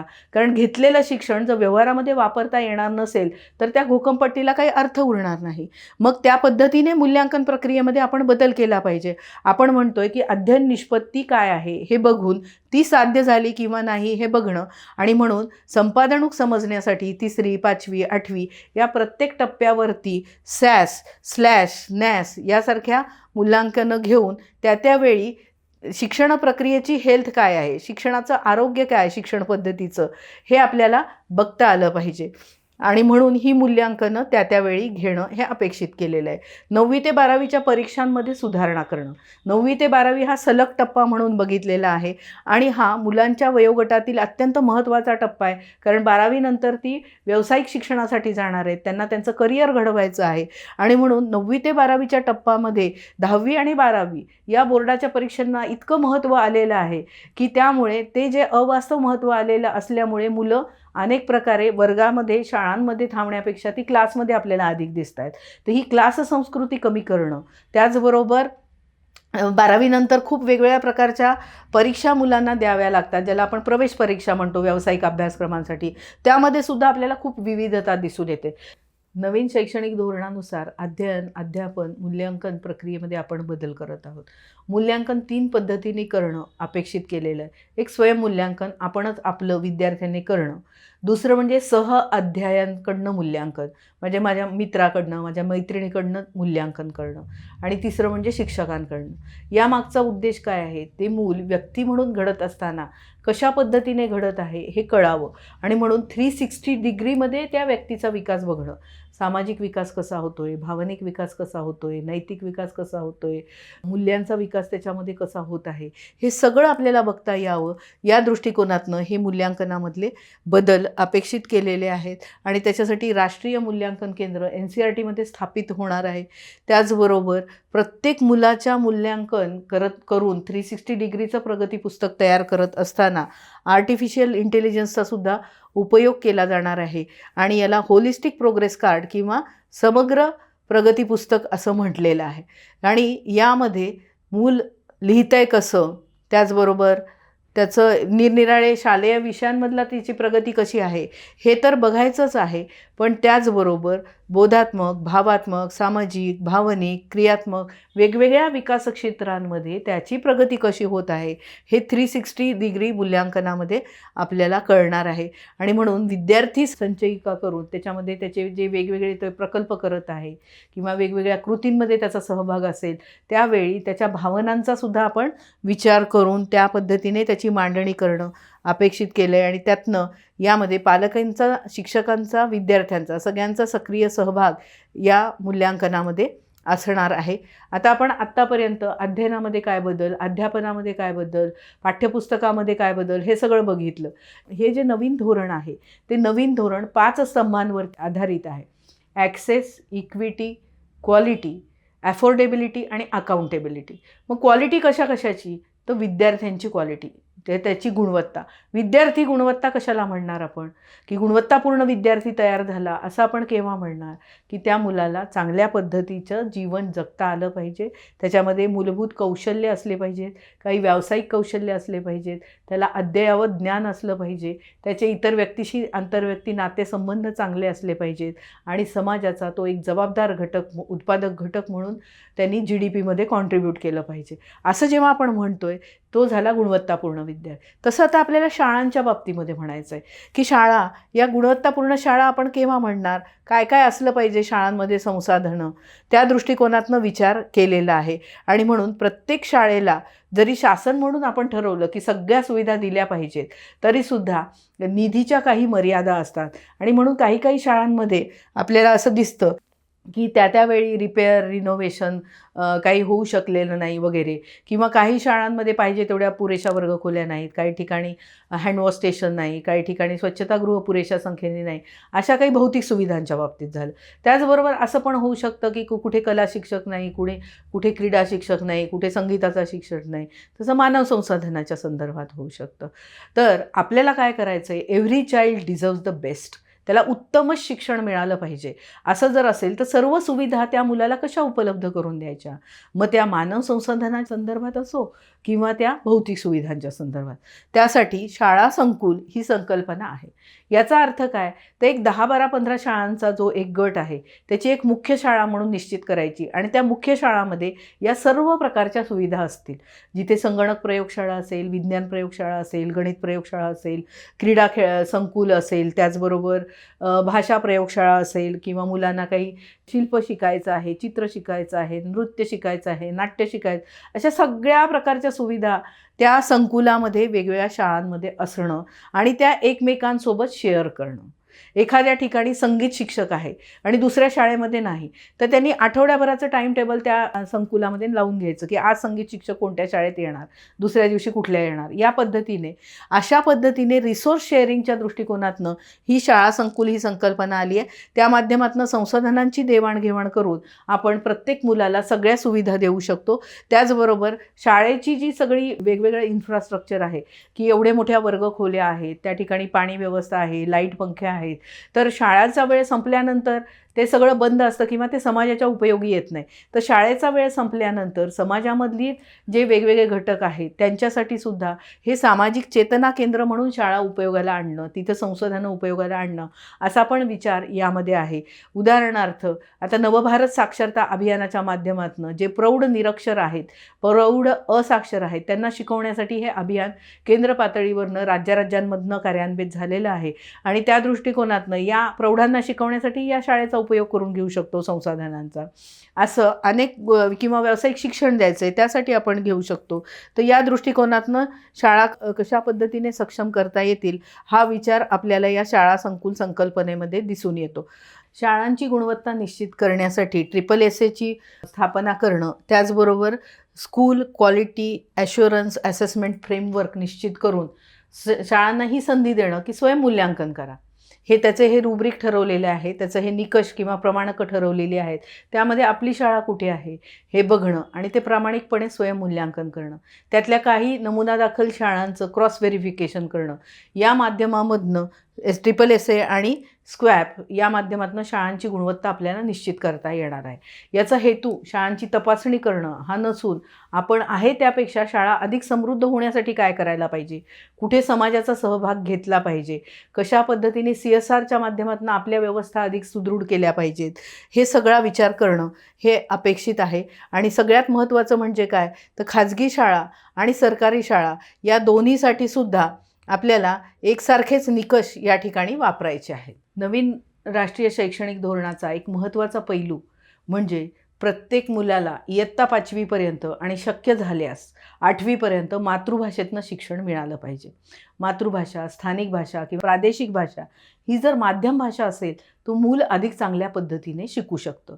आणि ही वेगवेगळी जगभरामध्ये झालेली जी संशोधनं आहेत त्याचा याला आधार आहे की मातृभाषेमधनं जेव्हा मूल शिकतं तेव्हा त्याचे संबोध लहान वयामध्ये पक्के होतात आणि मग त्याला इतर गोष्टी शिकणंसुद्धा सोपं जातं. आपल्याला माहिती असेल की 1994मध्ये कर्नाटक सरकारने हा एक आदेश निर्गमित केलेला होता की इयत्ता 4थीपर्यंत प्रत्येक मुलाला मातृभाषेतनं शिक्षण मिळालं पाहिजे. परंतु त्या ठिकाणी सर्वोच्च न्यायालयाने जेव्हा याचा लिटिगेशन झालं तेव्हा निर्णय दिला की मुलांनी कुठल्या भाषेमधनं शिकावं किंवा त्याचं माध्यम भाषा कुठली असावी हे ठरवण्याचा सर्वस्वी अधिकार पालकांचा आहे. त्याच्यामुळे पालकांनी हा विचार करणं खूप गरजेचं आहे की माझं मूल जर चांगल्या पद्धतीने शिकायला हवं असेल तर त्यांनी माध्यम भाषा म्हणून मातृभाषा, स्थानिक भाषा किंवा प्रादेशिक भाषा घेतली पाहिजे आणि इंग्रजी म्हणून ज्ञानभाषा म्हणून नक्कीच शिकली पाहिजे. परंतु भाषा शिकणं आणि ती माध्यम भाषा असणं यामध्ये खूप फरक आहे. त्यामुळे शिक्षणाचं माध्यम हे मातृभाषाच असलं पाहिजे हे सर्व संशोधनं, वेगवेगळी शिक्षण तज्ज्ञ आपल्याला सांगतात. हे सर्व या पॉलिसीने अधोरेखित केलेलं आहे. आणि म्हणून प्रत्येकाने भारताच्या भाषा हे प्रत्येक विद्यार्थ्याला 12वीपर्यंत शिकता आलं पाहिजे. किमान एक तरी भाषा त्याला भारतीय भाषा ही 12वीपर्यंत असलीच पाहिजे. या पद्धतीने एकूण पॉलिसीने विचार केलेला आहे. संस्कृत ही अगदी बालवयापासून मुलांनी शिकली तरी चालणार आहे, कारण संस्कृत या भाषेमध्ये कितीतरी प्राचीन ज्ञान दडलेलं आहे आणि संगणक युगामध्ये सुद्धा संस्कृत या भाषेचं अनन्यसाधारण महत्त्व आपल्याला ज्ञात आहे. सर्व अभिजात भाषा या एक पर्याय म्हणून शाळेमध्ये व्यापकतेने उपलब्ध असल्या पाहिजेत. आपल्याकडे 8 भाषा या अभिजात भाषा आहेत हे माहिती आहे. आणि आपण भाषांचा जेव्हा विचार करतो तेव्हा युनेस्कोचा अहवाल हे आपल्या डोळ्यात अंजन घालणारा आहे, कारण 220 भाषा ह्या ऱ्हास पावत चाललेल्या आहेत आणि 197 भाषा ऑलरेडी ऱ्हास पावलेल्या आहेत ज्या भारतीय भाषा आहेत. म्हणून आपल्याला हे लक्षात घ्यायचं आहे की एकीकडे आपण म्हणतो की दर कोसावर भाषा बदलते, पण जर भाषा आपण आत्मसात केल्या नाहीत आपल्या भाषा, तर आपल्या भाषाबरोबर येणारी आपली जी संस्कृती आहे तीसुद्धा आपण मिटवत चाललेलो आहोत. मग हे होऊ द्यायचं नसेल. संस्कृतीचं जतन संवर्धन हे भाषाच्या माध्यमामधनं होत असतं आणि म्हणून स्थानिक भाषा किंवा घरातील भाषा ही माध्यम भाषा व्हावी यासाठी आपण आग्रही राहिला पाहिजे. त्याचबरोबर इतर अनेक भाषा शिकल्या पाहिजेत. मग त्यामध्ये परदेशी भाषा शिकायला सुद्धा पॉलिसीने कुठेही आपल्याला थांबवलेलं नाही. तर मुलं ही अनेक भाषा शिकू शकतात आणि म्हणून बहुभाषिकतेचा पुरस्कार करणारी हे धोरण आहे असं आपल्याला म्हणता येईल. शिक्षकांच्या संदर्भामध्ये आत्ता आपण गुणवत्तेबद्दल बोलतोय की धोरणांनी हे सुनिश्चित केलं आहे की विद्यार्थ्याची गुणवत्ता चांगली असली पाहिजे, शाळांची गुणवत्ता चांगली असली पाहिजे, त्याचबरोबर शिक्षकांची गुणवत्ता चांगली असली पाहिजे. जसे शिक्षक तसे विद्यार्थी घडणार आहेत आणि म्हणून ज्या देशाचे शिक्षक ज्या गुणवत्तेचे आहेत त्या पद्धतीने तो देश पुढे जात असतो असं म्हटलेलं आहे. म्हणून शिक्षकांचं सेवापूर्व आणि सेवांतर्गत शिक्षण कशा पद्धतीने गुणवत्तापूर्ण होईल याचा विचार या धोरणामध्ये दिसून येतो. मग शिक्षक शिक्षणामध्ये काय बदल करायचा आहे तर 12वी नंतर 4 वर्षाचं एकात्मिक BEd असावं अशी या धोरणाची शिफारस आहे. मग हा बदल कधीपर्यंत करायचा आहे आपल्याला तर 2030पर्यंत बदल करायचा आहे. आपण बघितलं की एकूण शिक्षणाचा आकृतिबंध, शालेय शिक्षणाचा आकृतिबंध कसा बदललेला आहे. 5 वर्षाचं पायाभूत टप्पा, त्याच्यानंतर 3री ते 5वी हा 3 वर्षाचा जो टप्पा आहे त्याला पूर्व अध्ययन स्तर म्हटलेला आहे. नंतर मग मध्यस्तर 6वी ते 8वीचा आणि 9वी ते 12वी हा माध्यमिक स्तर. हे जे 4 टप्पे आहेत त्या 4 टप्प्यानुसारच हे एकात्मिक BEd 4 वर्षाचं असणार आहे आणि हे 4 वर्षाचं एकात्मिक BEd हे 12वी नंतर असणार आहे. मग BEd पायाभूत स्तर, BEd पूर्व अध्ययन स्तर, BEd माध्यमिक स्तर या पद्धतीने ते BEd 4 वर्षाचं 2030 नंतर होईल. त्याचबरोबर दुसरा पर्याय काय आहे तर 2 वर्षाचं BEd देणं. हे कुणासाठी असणार आहे तर ज्यांनी 12वी नंतर 3 वर्षाची पदविका घेतलेली आहे त्यांच्यासाठी 2 वर्षाचं BEd असणार आहे. त्यानंतर 4 वर्षांचं ज्यांनी डिग्री विथ रिसर्च घेतलेला आहे म्हणजे 12वी नंतर पदवी घेतली आहे, पदवी आणि संशोधनासह त्यांना हे 4 वर्षाच्या पदवीनंतर 1 वर्षाचं BEd करण्याची मुभा असणार आहे. पण हे सध्याच्या स्थितीमध्ये आपल्याला या 3 पर्याय त्यांनी दिल्याचं आपल्याला इथे दिसून येतं. याच ओघाने मला हे सांगायचं आहे की 2030पर्यंत शिक्षक शिक्षणाचे सर्व ज्या शिक्षण संस्था आहेत ज्याला आपण TEIs म्हणतो, टीचर एज्युकेशन इन्स्टिट्यूट, या बहुशाखीय महाविद्यालयांमध्ये किंवा विद्यापीठांमध्ये स्थापित होणार आहे. कारण आता DLED पुढे राहणार नाही, त्यामध्ये BEdच असणार आहे 4 स्तरांसाठी. आणि म्हणून हे विद्यापीठांमध्ये का जाणार आहे तर विद्यापीठामध्ये यांना वेगवेगळ्या तज्ञत्वाचा तिथे त्यांना उपयोग व्हावा जे होणारे शिक्षक आहेत आणि त्या दृष्टिकोनातनं हे बहुशाखीय महाविद्यालयांमध्ये हे BEd स्थापित होणार आहेत. हे झालं शिक्षक शिक्षणाच्या संदर्भामध्ये. त्यानंतर सर्व BEd अभ्यासक्रमामध्ये दिव्यांग मुलांच्यासाठी सुद्धा किंवा शिक्षक शिक्षणामध्ये सुधारणा करत असताना यामध्ये संयुक्त बहुशाखीय विद्यापीठांमध्ये सर्व शिक्षक शिक्षण नेणं, त्याचबरोबर ज्या कमी गुणवत्ता असणाऱ्या शिक्षक शिक्षण संस्था आहेत त्या बंद करायला सांगितलेल्या आहेत.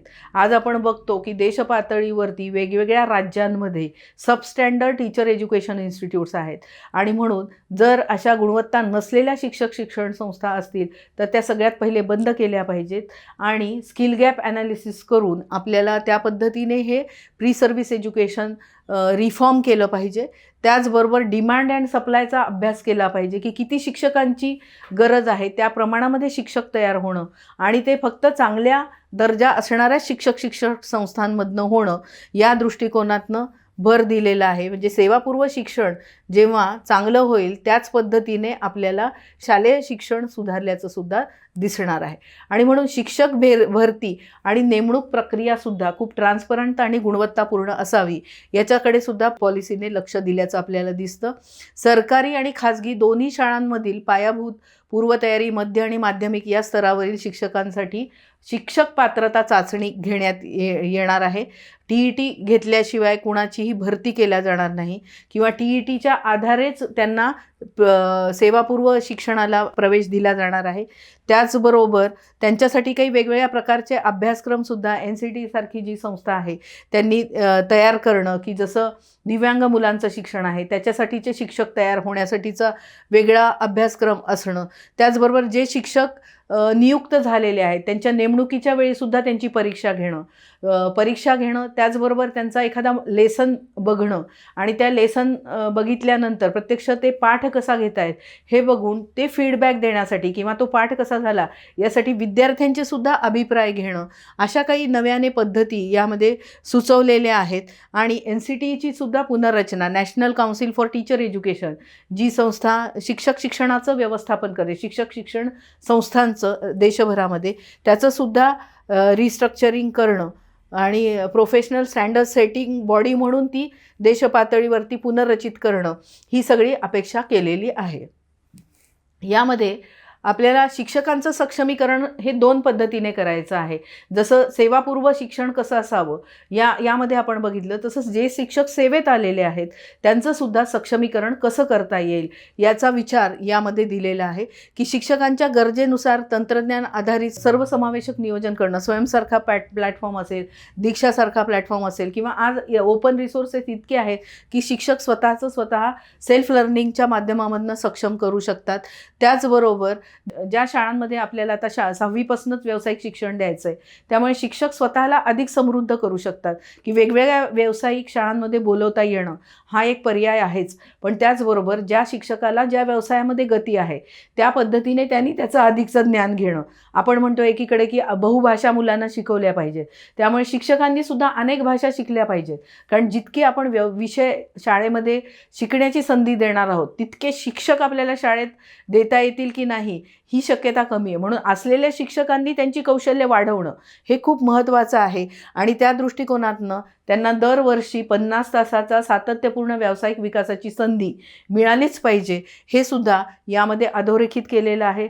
त्याचबरोबर 2022पर्यंत national professional standard for teachers NPST हे तयार करायचे आहेत. हे NCTEने तयार केलेले आहेत आणि त्या माध्यमामधनं प्रत्येक शिक्षक हा 2025पर्यंत त्याचंही मूल्यांकन केलं जाणार आहे. आता जसं आपण मुलांचं मूल्यांकन करतो एका इयत्तेतनं पुढच्या इयत्तेत जाण्यासाठी, किंवा त्या इयत्तेमध्ये त्या इयत्तेच्या लर्निंग आउटकम्स त्यांनी साध्य केलेत की नाही हे बघण्यासाठी, तसंच नॅशनल प्रोफेशनल स्टँडर्ड फॉर टीचरच्या माध्यमातून प्रत्येक शिक्षकाला दरवर्षी या मूल्यांकनाला सामोरं जावं लागेल, ही मनोभूमिका त्यांची 2025पर्यंत तयार करायची आहे. आणि त्यानंतर 2025 नंतर दरवर्षी या शिक्षकांचं मूल्यांकन करून त्यांची कामगिरी काय आहे, त्यांचा परफॉर्मन्स काय आहे, त्याच्या आधारित त्यांचं करिअर ग्राफ असणार आहे. म्हणजे आत्ता आपण बघतो सेवेमध्ये आल्यानंतर 12 वर्ष झाले, 24 वर्ष झाले म्हणून त्यांना पुढची वेतन श्रेणी दिली जाते, किंवा 1 वर्ष पूर्ण झालं म्हणून त्यांना इन्क्रिमेंट दिलं जातं. परंतु यापुढे कसं आहे की सेवेमध्ये आलेले आहे पण तुमची कामगिरी काय आहे, मुलं किती शिकती होत आहेत, मुलांमध्ये काय बदल दिसत आहेत, याच्या आधारे हे निकष ठरवले जाणार आहेत आणि त्या कामगिरीच्या आधारे त्यांचं पुढे प्रोग्रेशन होणार आहे. म्हणून त्यांच्या कामगिरीशी निगडीत हे परफॉर्मन्स स्टँडर्ड्स हे असणार आहेत, ना की त्यांच्या लेंथ ऑफ सर्व्हिसवरती. हे खूप महत्त्वाचं आहे. त्याचबरोबर शिक्षकांना व्यावसायिक विकासाची संधी देत असताना काही फेस टू फेस असतील, काही ब्लेंडेड मोडमध्ये असतील, काही ऑनलाईन मोडमध्ये असतील, पण अशा वेगवेगळ्या माध्यमामधनं व्यावसायिक विकासाच्या संधी द्यायच्या आहेत. केवळ प्रशिक्षण हे एकमेव व्यावसायिक विकासाचं साधन नाही, तर काही एक्सपोजर विजिट्स असू शकतात. ज्यांनी चांगले प्रयोग शिक्षणात केले त्या ठिकाणी जाऊन बघणं, त्यातनं आपण काही शिकणं असू शकतं. स्वतः संशोधन करून त्याचं योगदान ज्ञान अधिक वाढवण्यासाठी देणं हे सुद्धा एक व्यावसायिक विकास असू शकतो. त्याचबरोबर इतरांबरोबर मिळून कोलॅबरेटिव्हली आपण काही शिकण्याच्या संधी निर्माण करणं, असं पण शिक्षक एकत्र येऊन प्रोफेशनल लर्निंग कम्युनिटीज तयार करू शकतात आणि त्या माध्यमातून अधिक शिकते होऊ शकतात. त्यानंतर शिक्षकांसाठी जसं आहे तसंच प्रत्येक मुख्याध्यापकाला सुद्धा 50 तासाची CPD म्हणजे कंटिन्युअस प्रोफेशनल डेव्हलपमेंटची अपॉर्च्युनिटी देणं हे कंपल्सरी आहे. आणि त्या माध्यमामधनं नवीन काय बदल होत आहेत शिक्षणामध्ये, शिकवण्याच्या प्रक्रियांमध्ये. आता आर्टिफिशियल इंटेलिजन्स आला आहे, मग आपल्याला काय बदल करायचे आहेत, किंवा मुलांना कोडिंग शिकवायचं आहे, डिझाईन थिंकिंग शिकवायचं आहे, मशीन लर्निंग शिकवायचं आहे, आपल्याला आधी ते सगळं जाणून घेतलं पाहिजे. या दृष्टिकोनातनं हे 50 तासाची CPD अत्यंत महत्त्वाची आहे. आता प्रमुख महत्त्वाची क्षेत्र हे सगळं आपण बघितलं की अध्ययनामध्ये बदल काय, अध्यापनामध्ये बदल काय, पाठ्यपुस्तकात बदल काय, शाळांची गुणवत्ता वाढण्यासाठी काय, शिक्षकांची गुणवत्ता वाढण्यासाठी काय, हे सगळं आपण बघितल्यानंतर या पॉलिसीमध्ये एकूण 4 पार्ट केल्याचं आपल्याला दिसतं. पहिला पार्ट शालेय शिक्षणाचा आहे, दुसरा पार्ट उच्च शिक्षणाचा आहे, तिसऱ्या पार्टमध्ये विशेष लक्ष द्यावयाची घटक दिलेले आहेत आणि चौथ्या पार्टमध्ये प्रभावी अंमलबजावणीसाठी काय करायचं हे दिलेलं आहे. तर आता विशेष लक्ष द्यावयाचे घटक किंवा महत्त्वाची क्षेत्र कुठली आहेत ते आपण बघणार आहोत. यामध्ये सामाजिक आर्थिकदृष्ट्या वंचित घटकांवरती विशेष लक्ष देणं हे खूप महत्त्वाचं आहे. कारण आपण काय म्हणतोय की समन्यायी समाज व्यवस्था आपल्याला निर्माण करायची आहे की ज्याच्यामध्ये निरंतर अध्ययनाच्या संधी प्रत्येकाला उपलब्ध होतील आणि एक समता समाजामध्ये प्रस्थापित होईल. त्यामुळे SEDG म्हणजे काय, सोशली इकॉनॉमिकली डिसएडव्हान्टेज ग्रुप्स, जे सामाजिक आर्थिक दृष्ट्या वंचित आहेत या घटकांवरती विशेष लक्ष देणं, त्यांच्यासाठी काही विशेष योजना करणं, काही शिष्यवृत्ती देणं, काही अधिकच्या सुविधा देणं आणि त्या माध्यमातून त्यांना शिक्षणाच्या प्रवाहामध्ये टिकवून ठेवून वरच्या स्तरापर्यंत नेण्यासाठी मदत करणं. लिंगाधारित ओळखामध्ये विशेषतः महिला किंवा तृतीयपंथीयांच्या शिक्षणासाठी आज आपण बघतो की अजूनही समाजाचा दृष्टिकोन हा तृतीयपंथीयांकडे बघण्याचा वेगळ्या पद्धतीने आहे. एखादा तृतीयपंथी व्यक्ती चांगलं शिक्षण घेऊन उच्चपदस्थ झाला तरी समाज त्याच्याकडे वेगळ्या पद्धतीने बघत आहे. म्हणून त्यांना वरच्या स्तरावरती जाणं हे एक सामाजिक आव्हान झालेलं आहे, ते आपल्याला बघायचं आहे. आज आपण जर बघितलं तर जे आउट ऑफ स्कूल 5,22,00,000 विद्यार्थी आपल्याला दिसत आहेत त्यातले 47.78% या मुलीच आहेत. याचाच अर्थ काय की महिलांचं प्रमाण खूप जास्त आहे याच्यामध्ये, ज्या शाळेच्या बाहेर जात आहेत. तर ते प्रमाण आपल्याला कमी केलं पाहिजे. मुलींना शाळेमध्ये आणणं, त्यांना टिकवणं, त्यांना शिकवणं, याच्यासाठी काही अधिकच्या सुविधा दिल्या पाहिजेत, काही वेगवेगळ्या योजना आणल्या पाहिजेत. त्या दृष्टिकोनातनं पॉलिसीने लक्ष वेधलेलं आहे. त्याच्यासाठी जेंडर इन्क्ल्युजन फंड ही सुविधासुद्धा करायला सांगितलेली आहे.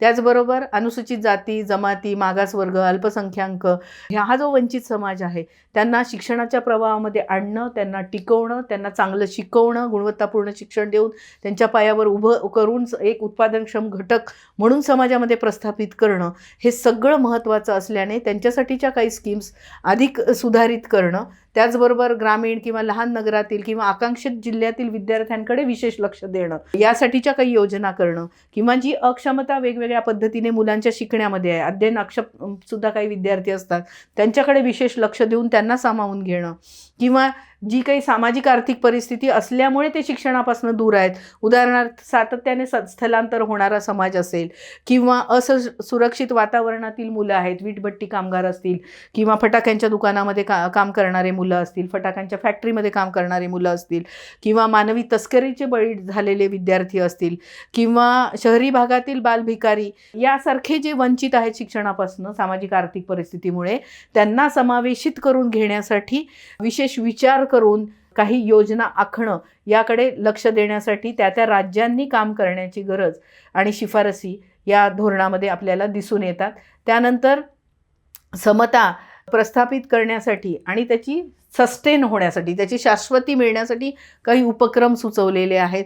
म्हणजे सामाजिक आर्थिक मागास घटकात गुणवंत विद्यार्थ्यांना शुल्क माफ करणं शिक्षणाचं, त्यांना शिष्यवृत्तीचे लाभ देणं किंवा सामाजिक आर्थिकदृष्ट्या मागास जे आहेत यांच्यासाठी विशेष म्हणजे प्रवेशासाठी विशेष योजना करणं, विशेष शैक्षणिक क्षेत्र स्पेशल एज्युकेशन झोन्स डिक्लेअर करून त्या ठिकाणी विशेष अधिकचे फंड्स देऊन त्यांना सुविधा उपलब्ध करून देणं, किंवा अनुसूचित जातीच्या मुलांना गुणवत्तापूर्ण शिक्षण मिळण्यासाठीच्या विशेष यंत्रणा विकसित करणं, प्रत्येकाला त्यांची अध्ययन निष्पत्ती त्या वयोगटामध्ये साध्य होण्याची सुनिश्चिती होण्यासाठीच्या योजना करणं, किंवा आकांक्षित जिल्ह्यात जसं काही आपण बघितलेलं आहे की विशेष सुविधा मुलांना मिळाव्यात म्हणून 1986च्या पॉलिसीप्रमाणे जवाहर नवोदय विद्यालयं निर्माण झालेली आहेत, जी ग्रामीण भागामधील विद्यार्थ्यांना त्यामध्ये हुशार विद्यार्थ्यांना समावेशित करून घेतात. तसं काही आकांक्षित जिल्ह्यांसाठी करून घेता येईल. त्याचबरोबर जेव्हा मुलांना काही समस्या निर्माण होतात, ॲडोलसंट एजमध्ये असतील, तर त्यावेळी त्या मुलांचं समुपदेशन करणं आणि त्यांना शिक्षणाच्या प्रवाहामध्ये टिकवून ठेवणं, ते बाहेर जाणार नाहीत किंवा कधीकधी त्यांना उदरनिर्वाहासाठी शिक्षण थांबवावं लागतं घरच्या परिस्थितीमुळे. अशा वेळी त्यांना योग्य ते आर्थिक पाठबळ देऊन ते शिक्षणाच्या प्रवाहात टिकवून ठेवण्यासाठी मदत करणं, अशा सगळ्या योजनांच्या माध्यमामधनं प्रत्येकापर्यंत गुणवत्तापूर्ण दर्जेदार शिक्षण मिळण्याची सुनिश्चिती ही सर्वसमावेशक विचार केल्यामुळे आपल्याला दिसून येते. लिंग समभाव याच्यासाठी समावेशित निधी तयार करायचा आहे आणि त्यामध्ये मुलींसाठीची विशेष धोरणं करणं, त्याचबरोबर तृतीयपंथीयांच्या शिक्षणाचा विचार करणं, याच्यासाठीचं हे जेंडर इन्क्लुजन फंड असणार आहे. त्याचबरोबर CWSN ज्याला आपण चिल्ड्रन विथ स्पेशल नीड्स म्हणतो, ते 21 प्रकारचे दिव्यांगत्वानुसार जे विशेष गरजा असणारे मुलं आहेत यांनासुद्धा अर्ली आयडेंटिफिकेशनसाठी मदत करणं. अर्ली आयडेंटिफिकेशन झाल्यानंतर त्यांच्या ज्या वेगवेगळ्या पद्धतीने दिव्यांगत्व प्रकारानुसार गरजा आहेत त्याप्रमाणे त्यांना सुविधा उपलब्ध करून देणं. म्हणजे उदाहरणार्थ चालण्यामध्ये अडथळा आहे तर प्रत्येक शाळेमध्ये रॅम्प असणं हे किती महत्त्वाचं आहे आणि आहे त्या शाळांमध्येच त्या मुलांना समावेशित करून घ्यायचं असल्यामुळे, समावेशित शिक्षणाचा संबोध असल्यामुळे तिथे असणाऱ्या शिक्षकांचं या सर्व दिव्यांगत्व प्रकारानुसार सक्षमीकरण करून त्या मुलांच्या शिकणं सोपं, सहज, सुलभ होईल यासाठीचं अध्ययन, अध्यापन, मूल्यांकनामध्ये काय बदल करायचे आहेत हे त्यांना सांगणं. म्हणजे यंत्रणेचं बळकटीकरण करणं भौतिक साधन सुविधांच्या संदर्भामध्ये आणि मनुष्यबळाचं सक्षमीकरण करणं दिव्यांगत्व प्रकार हँडल करण्याच्या संदर्भात, असं 2 पातळींवरती विचार आपल्याला दिसून येतो. सर्व स्तरावरील व्यावसायिक शिक्षणाचं एकात्मीकरण, इयत्ता 6वी पासूनच प्री व्होकेशनल कोर्सेस मुलांना द्यावेत असं म्हटलेलं आहे. आणि यामागचा उद्देश काय आहे तर इयत्ता 12वी पर्यंतचं शिक्षण पूर्ण केल्यानंतर जरी परिस्थितीमुळे एखाद्या विद्यार्थ्याला शिक्षण सोडावं लागणार असेल तरीसुद्धा त्या विद्यार्थ्याला किमान एक कौशल्य असं असेल की ज्याच्या आधारे तो स्वतःच्या पायावर उभं राहू शकेल, अशा पद्धतीचा विचार यामध्ये केलेला आहे. आज जर आपण बघितलं तर भारत देशामध्ये 5% अधिक प्रमाण ह्या व्यावसायिक शिक्षणाचं नाही. तेच जर आपण इतर देश बघितले तर साऊथ कोरियामध्ये हे प्रमाण व्यावसायिक शिक्षणाचं 96% आहे. म्हणजे ही तफावत आपल्याला लक्षात येईल. एकीकडे आपण म्हणतो की कृषी हा आपला प्रमुख व्यवसाय आहे आणि कृषीमध्ये व्यावसायिक शिक्षण घेणाऱ्यांचं भारतामधलं प्रमाण हे 1% सुद्धा कमी आहे. आज जर बघितलं देशामध्ये तर एकूण विद्यापीठांच्या केवळ 9% विद्यापीठं ही कृषी विद्यापीठं आहेत. म्हणजे हा सगळा विरोधाभास आपल्याला दिसून येतो. म्हणून जी व्यवसाय त्या परिसरामध्ये होतात त्या परिसरातील व्यवसाय हे मुलांना 6वी पासूनच प्री व्होकेशनल कोर्सेसपासून सुरू केले पाहिजेत आणि 12वी पर्यंत हळूहळू ते वाढवत नेले पाहिजेत. नेमकं कोणत्या कौशल्यांचे व्यक्ती इंडस्ट्रीला पाहिजेत हे आपण शोधलं पाहिजे. स्किल गॅप ॲनालिसिस केला पाहिजे, कौशल्य उणीचं विश्लेषण केलं पाहिजे आणि त्या माध्यमातून इंडस्ट्रीला ज्या कौशल्यांचे व्यक्ती लागतात तीच कौशल्य आपल्या शाळांमधनं जर शिकवले तर इंडस्ट्रीला पाहिजे तसे व्यक्ती मिळतील. आणि शाळांमध्ये सुद्धा ज्या पद्धतीने व्यवसाय शिक्षण दिलं पाहिजे ते दिलं तर मग आपल्याकडे जे आत्ता सध्या चित्र झालं आहे की शिक्षण घेतलेल्यांना नोकरी मिळत नाही आणि इंडस्ट्रीला पाहिजे त्या कौशल्याचे व्यक्ती मिळत नाही, ते आपल्याला दूर करता येईल. त्यासाठी मुक्त दूरस्थ पद्धतीसुद्धा काही व्यावसायिक शिक्षणासाठी वापरता येईल. 2025 पर्यंत किमान 50% मुलांना म्हणजे विद्यार्थ्यांना व्यावसायिक शिक्षण देता यावं ही अपेक्षा केली आहे. आपल्याकडे लोकविद्या अनेक विकसित झालेल्या आहेत. आपण जर आदिवासी समाज घेतला तर त्यांच्याकडे या जडीबुटीचं किंवा ज्याला आपण म्हणूया की वेगवेगळ्या वनस्पतींचं जे ज्ञान आहे ते जगाला दिशा देण्यासारखं ज्ञान आहे. पण त्या ज्ञानाचा आपण उपयोग इथे शिकवण्यासाठी करत नाही आहोत आणि ते ज्ञान आपण यांच्याकडनं शिकून शब्दबद्ध केलं पाहिजे आणि त्या माध्यमामधनं ते आपल्याला नेता आलं पाहिजे. हे एक उदाहरण झालं. अशा अनेक प्रकारच्या लोकविद्या आपल्याकडे आहेत.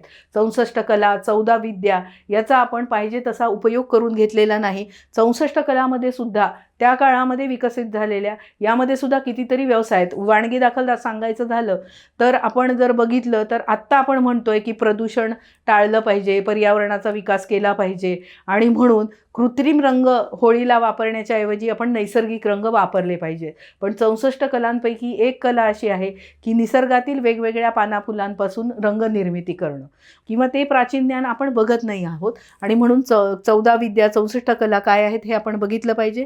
राष्ट्रीय कौशल्य विकास आराखडा तयार झालेला आहे. त्याच्या आधारे कोणत्या वयोगटापासून कोणती कौशल्य, कोणते व्यवसाय त्यांना द्यायचेत हे बघितलं पाहिजे आणि त्या माध्यमातून प्रत्येक मुलांना व्यावसायिक कौशल्य विकसित होतील याच्या संधी आपल्याला शाळांमधनं द्यायच्या आहेत आणि त्यावेळी आपल्याला हे शाळा संकुलं खूप उपयोगाला येणार आहेत, कारण वेगवेगळ्या व्यवसाय एका शाळेमध्ये देता येणं हे खूप अवघड आहे. परंतु अनेक व्यवसाय या 10, 12, 15 शाळा, ITI सारखी केंद्र किंवा इंजिनिअरिंग कॉलेजेस हे सगळे एका संकुलामध्ये समावेशित केले तर हे आपल्याला देता येणं शक्य होणार आहे. आता परखची स्थापना ही राष्ट्रीय पातळीवरती NCERT येथे होणार आहे आणि त्या माध्यमामधनं 21व्या शतकातील कौशल्यांचं मूल्यांकन करणं, क्षमताधिष्ठित मूल्यांकन करणं आणि ज्याला आपण म्हणतो की एज्युकेशनल हेल्थ काय आहे बाबा आपापल्या सिस्टीमची, त्या राज्याची, हे बघण्यासाठी SAS म्हणजे स्टेट अचिव्हमेंट सर्वे घेणं, त्याच्या नॉर्म्स ठरवणं, यासाठी परख हे काम करणार आहे.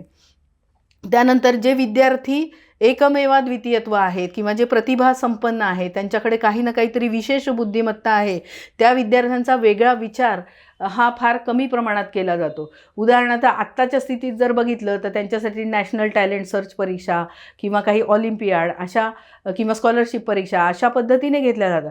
परंतु वर्गामध्ये कशा पद्धतीने यांना अनुभव दिले पाहिजेत किंवा वेगळ्या पद्धतीने या मुलांनी काही आव्हानात्मक त्यांना आपण कसं देऊ शकतो, हा विचार जरा कमी प्रमाणामध्ये दिसतो. आणि जे बुद्धिवान किंवा प्रज्ञावंत विद्यार्थी आहेत त्यांना अधिकची आव्हानं आपल्याला देऊन शिक्त करता येऊ शकतं. त्या दृष्टीने यांचाही विचार आणि तो प्रतिभावंत विद्यार्थ्यांना कशा पद्धतीने हँडल करायचा आहे याचा विचार B.Ed अभ्यासक्रमामध्ये करावा असं सुद्धा म्हटलेलं आहे. ऑनलाईन आणि डिजिटल शिक्षण हे करत असताना त्या सुविधा किती प्रमाणात आपल्याकडे उपलब्ध आहेत आणि काय हे आपण कोविड काळामध्ये बघितलं आणि दुसरा कुठलाच पर्याय नाही म्हणून आपण ऑनलाईन शिक्षणाचा उपयोग सुद्धा केला. परंतु त्याच्याही मध्ये काही ना काही निश्चित आव्हानं आहेत. सगळंच ऑनलाईन माध्यमातून आपण करूच शकत नाही आणि त्याचे परिणामसुद्धा तेवढे मिळत नाहीत. परंतु आपल्याला हा विचार करायला पाहिजे की ऑनलाईन आणि डिजिटल करत असताना नेमकं कशा पद्धतीने आपण याचा उपयोग करून घेऊ शकतो. उदाहरणार्थ आता एखादा अंध व्यक्ती आहे तर अंध व्यक्तीला एवढं सगळं पॉलिसी आपल्याला वाचणं हे अवघड जाणार आहे. पण तेच जर आपण ऑडिओ बुक केलं तर त्याला पूर्ण पॉलिसी एका दिवसामध्ये काही तासामध्ये कळणार आहे. हे एक उदाहरण झालं. अशा पद्धतीने आपल्याला याचा उपयोग करून घेता येईल की कसं डिजिटल तंत्रज्ञान आपल्याला वापरायचं आहे. स्वयं दीक्षासारखे प्लॅटफॉर्म घ्यायचे आहेत आणि योग्य ठिकाणी योग्य प्रमाणात योग्य पद्धतीने वापर करण्यावरती मात्र कटाक्ष ठेवणं अत्यंत गरजेचं आहे. प्रौढ शिक्षण आणि निरंतर शिक्षणासाठी जर आपण बघितलं तर आपण म्हणतोय की शाश्वत विकास ध्येय जी युनोने दिलेली आहे त्याला भारताची सुद्धा कमिटमेंट आहे की 2030 पर्यंत आपल्याला हे साध्य करायचं आहे. आणि आज रोजी जर बघितलं तर जगातील 1/3 निरक्षर किंवा ज्याला आपण असाक्षर म्हणतोय हे एकट्या भारतात आहेत, कारण 144 कोटीपेक्षा आपली अधिक लोकसंख्या झालेली आहे. आणि या पार्श्वभूमीवरती नवभारत साक्षरता अभियान केंद्र शासनाने आणलं आहे आणि त्यामध्ये आपल्याला पायाभूत साक्षरता, संख्याज्ञान, त्याचबरोबर पायाभूत शिक्षण आणि त्यांना क्रिटिकल लाईफ स्किल्स ज्याला म्हणतो, त्याचबरोबर व्यावसायिक शिक्षण कौशल्य ही यामध्ये यावीत आणि त्यांना निरंतर शिक्षणाच्या संधी मिळाव्यात या पद्धतीने या कार्यक्रमाची आखणी केली गेलेली आहे. आणि युनोला दिलेली आपली कमिटमेंट काय आहे तर 2030 नंतर एकही असाक्षर भारतात राहणार नाही. आणि त्या पद्धतीने आपल्या देशामधील प्रत्येक व्यक्तीने, प्रत्येक नागरिकाने या कामामध्ये योगदान देण्याची गरज आहे. स्वयंसेवक म्हणून काम करण्याची गरज आहे. किमान एकतरी असाक्षराला माझ्या परिसरातील मी शिकवीन या पद्धतीने आपण यामध्ये जर योगदान दिलं तर खऱ्या अर्थाने स्वातंत्र्याला 75 वर्ष मिळाल्यानंतरही जर आज आपण हे काम करू शकलेलो नाही तर आत्मपरीक्षण करण्याची गरज आहे की ज्या लोकांनी स्वातंत्र्यासाठी योगदान दिलं, बलिदान दिलं म्हणून आज आपण स्वतंत्र भारतामध्ये जन्माला आलेलो आहोत. मग स्वतंत्र भारताचे नागरिक म्हणून आपलं कर्तव्य काय आहे तर एकही असाक्षर या देशामध्ये राहता कामा नये आणि म्हणून आपण प्रत्येकाने यामध्ये योगदान द्यावं. आणि त्यासाठी नवभारत साक्षरता अभियानासाठी शाळा हे युनिट आहे आणि शाळेच्या परिसरामध्ये जेवढे असाक्षर आहेत ते त्या शाळेला माहीत आहे. ज्या ज्या शाळेला UDAS क्रमांक आहे त्या त्या शाळेला माहिती आहे की माझ्या परिसरामध्ये किती असाक्षर आहेत. त्यामुळे त्यांच्याकडे जाऊन जर आपण सांगितलं की मी स्वेच्छेने हे काम करायला तयार आहे तर भारत देशातील कुठलाही नागरिक 15 वर्षाच्या पुढचा हा व्हॉलेंटियर म्हणून या कार्यक्रमामध्ये योगदान देऊ शकतो. आता जो चौथा पार्ट आहे पॉलिसीचं डॉक्युमेंटमधला तो आहे अंमलबजावणीचं ध्येय आणि कालरेषा. हा अत्यंत महत्त्वाचा आहे की यासाठी 2 डॉक्युमेंट्स मिनिस्ट्री ऑफ एज्युकेशनने या पॉलिसीनंतर प्रसिद्ध केलेले आहेत आणि त्याचं नाव आहे सार्थक भाग 1 आणि सार्थक भाग 2.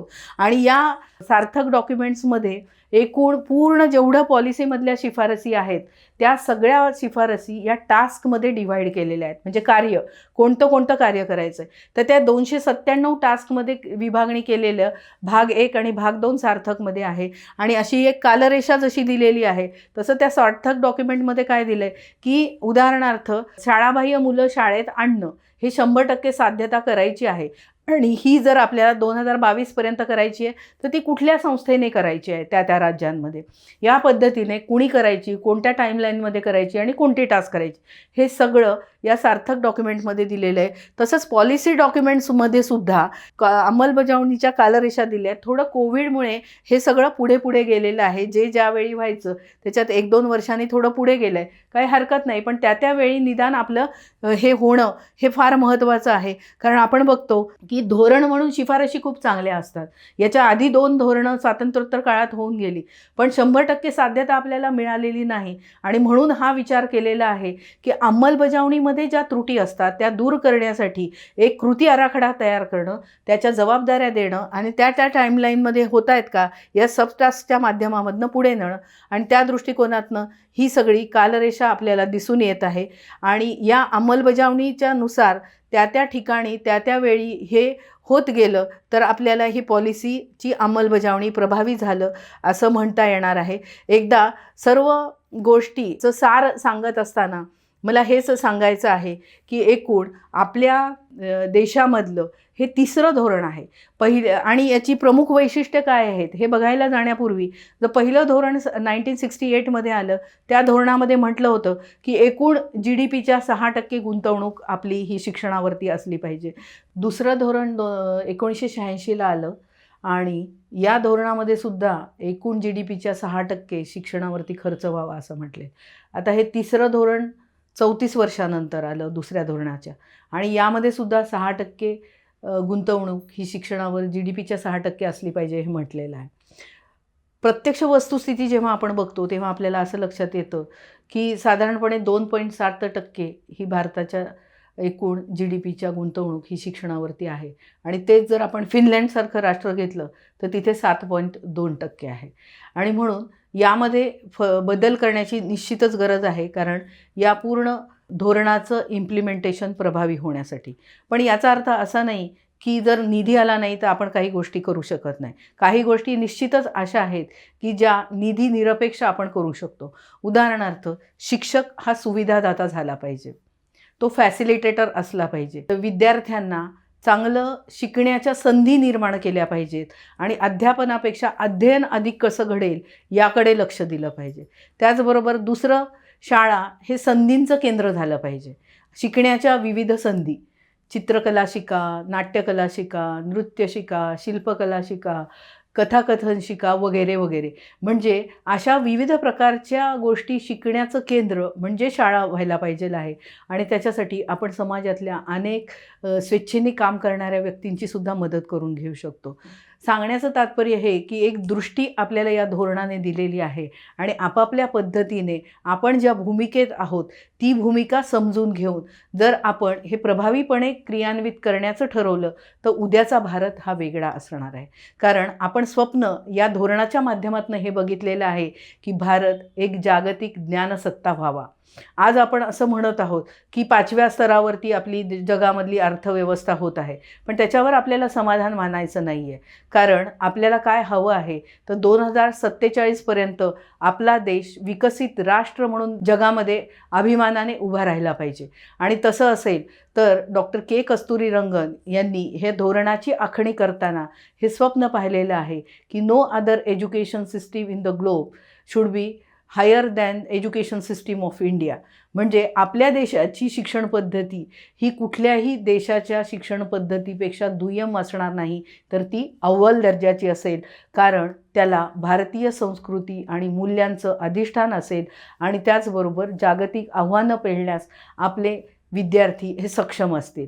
आणि हे करत असताना धोरणाची जी वैशिष्ट्ये आहेत ती ही आहेत की आपण प्रारंभिक बाल्यावस्था शिक्षण किंवा पायाभूत शिक्षण म्हणतोय त्याच्यावरती भर देणार आहोत आणि त्याचं गुणवत्तापूर्ण बालशिक्षणाचं सार्वत्रिकीकरण करणं हे आपण मिशन मोडमध्ये काम करणार आहोत.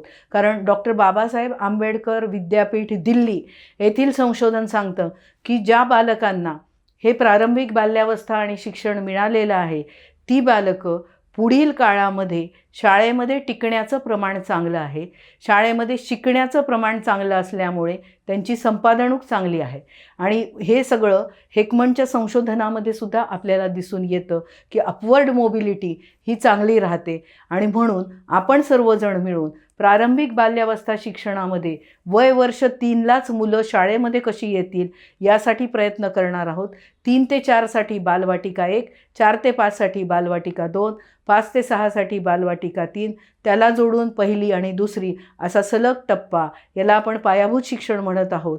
आणि हे प्रत्येक बालकापर्यंत पोहोचवणं हे आपलं आद्य कर्तव्य असल्यामुळे आपण ICDSला सोबत घेऊन हे सगळं साध्य करणार आहोत. त्यानंतर शालेय पायाभूत सुविधा आणि संसाधनं मिळण्यासाठी स्पेशल एज्युकेशन झोन्समध्ये विशेष त्याच्यासाठी निधी उपलब्ध करून घेणं, त्याचबरोबर शाळा संकुलाच्या माध्यमामधनं विविध सुविधा उपलब्ध करून घेणं, त्याचबरोबर CSR आणि समाज सहभागाच्या माध्यमातून मुलांना सर्व सुविधा उपलब्ध करून देणं हे करून घेता येणं आपल्याला शक्य आहे. नंतर विद्यार्थ्यांचा सर्वांगीण विकास. विद्यार्थ्याचा सर्वांगीण विकास याचा अर्थ काय आहे तर त्याला केवळ पुस्तकी शिक्षण आपल्याला द्यायचं नाही तर तो जगण्यास समृद्ध होईल अशी जीवन कौशल्य त्याच्यामध्ये आली पाहिजेत, व्यावसायिक कौशल्य आली पाहिजेत, त्याचबरोबर भारतीय मूल्यांचं अधिष्ठान त्याला असलं पाहिजे, 21व्या शतकातील कौशल्य त्याच्यामध्ये आली पाहिजेत, विविध ज्ञान आणि क्षमता त्याच्यामध्ये विकसित होतील. या पद्धतीचं शिक्षण देण्यासाठी अध्यापनशास्त्रामध्ये बदल, अभ्यासक्रमामध्ये बदल, पाठ्यपुस्तकामध्ये बदल, अनुभवाधारित अध्यापन प्रक्रिया, मूल्यांकन 360 डिग्रीमधनं करणं आणि समग्र प्रगती पुस्तकाच्या माध्यमामधनं स्वयंअध्ययन करण्याच्या संधी मुलांना सातत्याने देऊन स्वयंमूल्यांकन, सहअध्यायी मूल्यांकन, शिक्षकाकडनं मूल्यांकन या माध्यमामधनं हे मुलांचं विकास सतत बघत पुढे जाणं हे आपण करणार आहोत. त्याचबरोबर समाजामध्ये समता प्रस्थापित होण्यासाठी, सर्वसमावेशकता येण्यासाठी शिक्षणामध्ये आपल्याला काय काय करायचं आहे तर जेंडर इन्क्ल्युजन फंड किंवा लिंग समभाव समावेशक निधीच्या माध्यमामधनं KGVBचं उच्चीकरण करून त्या 12वीपर्यंत करायच्या. जी मुलं प्रज्ञावान आहेत त्यांच्यासाठी काही विशेष तरतूद करून त्याचबरोबर त्यांच्या शिक्षणाचा समावेश कशा पद्धतीने या प्रज्ञावान मुलांना शिकवावं हे सुद्धा BEd अभ्यासक्रमामध्ये समावेशित करणं. प्रौढ शिक्षण ज्याला आपण ॲडल्ट एज्युकेशन म्हणत आहोत यामध्ये सुद्धा तंत्रज्ञानाचा उपयोग करणं.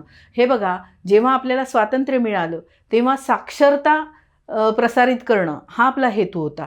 आणि गेल्या काही वर्षात 6 पटीपेक्षा अधिक आपण साक्षरता साध्यसुद्धा केलेली आहे, वाढवलेली सुद्धा आहे. स्वातंत्र्य मिळालं तेव्हापेक्षा आत्तापर्यंत 6 पट्ट्यापेक्षा अधिक आपला साक्षरता दर झालेला आहे. पण आज आपला उद्देश काय आहे तर गुणवत्तापूर्ण शिक्षण देणं.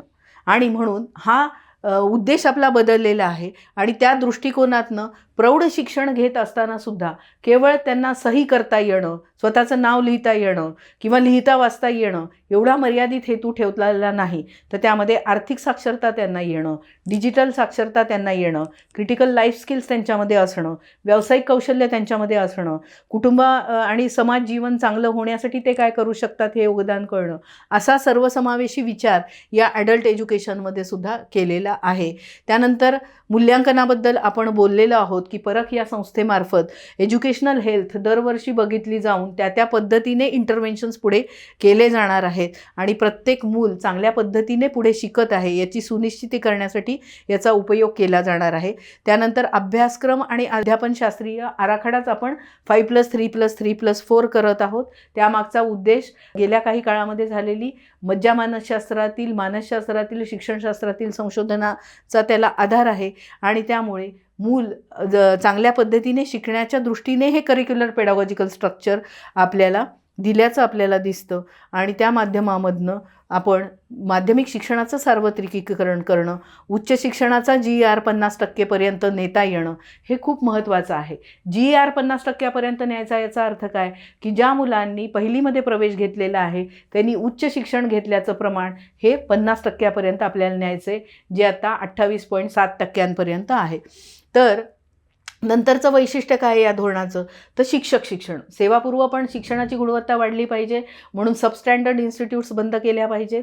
त्याचबरोबर सेवापूर्व शिक्षणामध्ये प्रवेश घेताना त्यांची TET घेतली पाहिजे. प्रत्यक्ष सेवापूर्व शिक्षणाचा अभ्यासक्रम बदलून तो 4 वर्षाचा करून 4ही स्टेजसाठीचं सेवापूर्व शिक्षण हे 4च वर्षाचं असेल या पद्धतीने विचार केलेला आहे. शिक्षक भरती करताना सुद्धा ट्रान्सपरंट प्रक्रिया असेल, त्यासाठी ऑनलाईन पद्धतीचा उपयोग केला जाईल, तेव्हासुद्धा एक TET घेतली जाईल. त्याचबरोबर TETच्या आधाराला प्रत्यक्ष पाठ घेऊन पाहणं, ते शिक्षक कसं शिकवतायत हे बघणं, त्यावेळी त्यांना काही संशोधनावर आधारित प्रश्न विचारणं, हे सगळं अपेक्षित केलेलं आहे. त्यानंतर शासकीय मंडळं आणि संस्थांची भूमिकासुद्धा स्पष्ट केलेली आहे. प्रत्येक संस्थांनी काय करायचं आहे, खाजगी आणि सरकारी शाळा या दोन्हींचीही गुणवत्ता समान राखण्याच्या दृष्टिकोनातनं मानकं तयार करणं, त्या माध्यमातून गुणवत्ता सुनिश्चित करणं, असं सगळं यामध्ये दिलेलं आहे. थोडक्यात सांगायचं म्हणजे नवीन राष्ट्रीय धोरण हे प्रागतिक आहे, भविष्यवेधी आहे, सर्वसमावेशक आहे. त्यामध्ये समन्यायी व्यवस्था स्थापित होणं, सर्वांना शिक्षणाची संधी मिळणं, त्याचबरोबर निरंतर अध्ययनाच्या संधी मिळणं हे सुनिश्चित केलेलं आहे. त्याचबरोबर या धोरणाच्या माध्यमामधनं उद्याचा भारत कसा असेल, बलसागर भारत हो, विश्वात शोभुनी राहो, असाच हा भारत असेल आणि एक जागतिक ज्ञानसत्ता म्हणून हा उदयाला येत असताना आपल्या देशामध्ये 144 कोटीपेक्षा अधिक लोकसंख्या होऊन जगामध्ये आपण प्रथम स्थानी आलेलो आहोत. पण हेच जर आपलं स्ट्रेंथ म्हणून आपल्याला वापरायची असेल तर 10 ते 24 वयोगटातील 26% व्यक्ती आहेत आणि एवढं सगळं मनुष्यबळ या सिस्टीममधनं तयार होणार आहे. त्यांना जर आपण योग्य कौशल्य, ज्ञान, क्षमता देऊ शकलो तर जगामध्ये वेगवेगळ्या देशांमध्ये नेतृत्व करणारे हे आपले विद्यार्थी असणार आहेत आणि असं स्वप्न घेऊन आपण पुढे जात आहोत. मला असं वाटतं की हे धोरण जर आपण प्रभावीपणे कार्यान्वित केलं तर 2047 पर्यंत आपला देश हा विकसित देश म्हणून नक्की उदयाला येईल.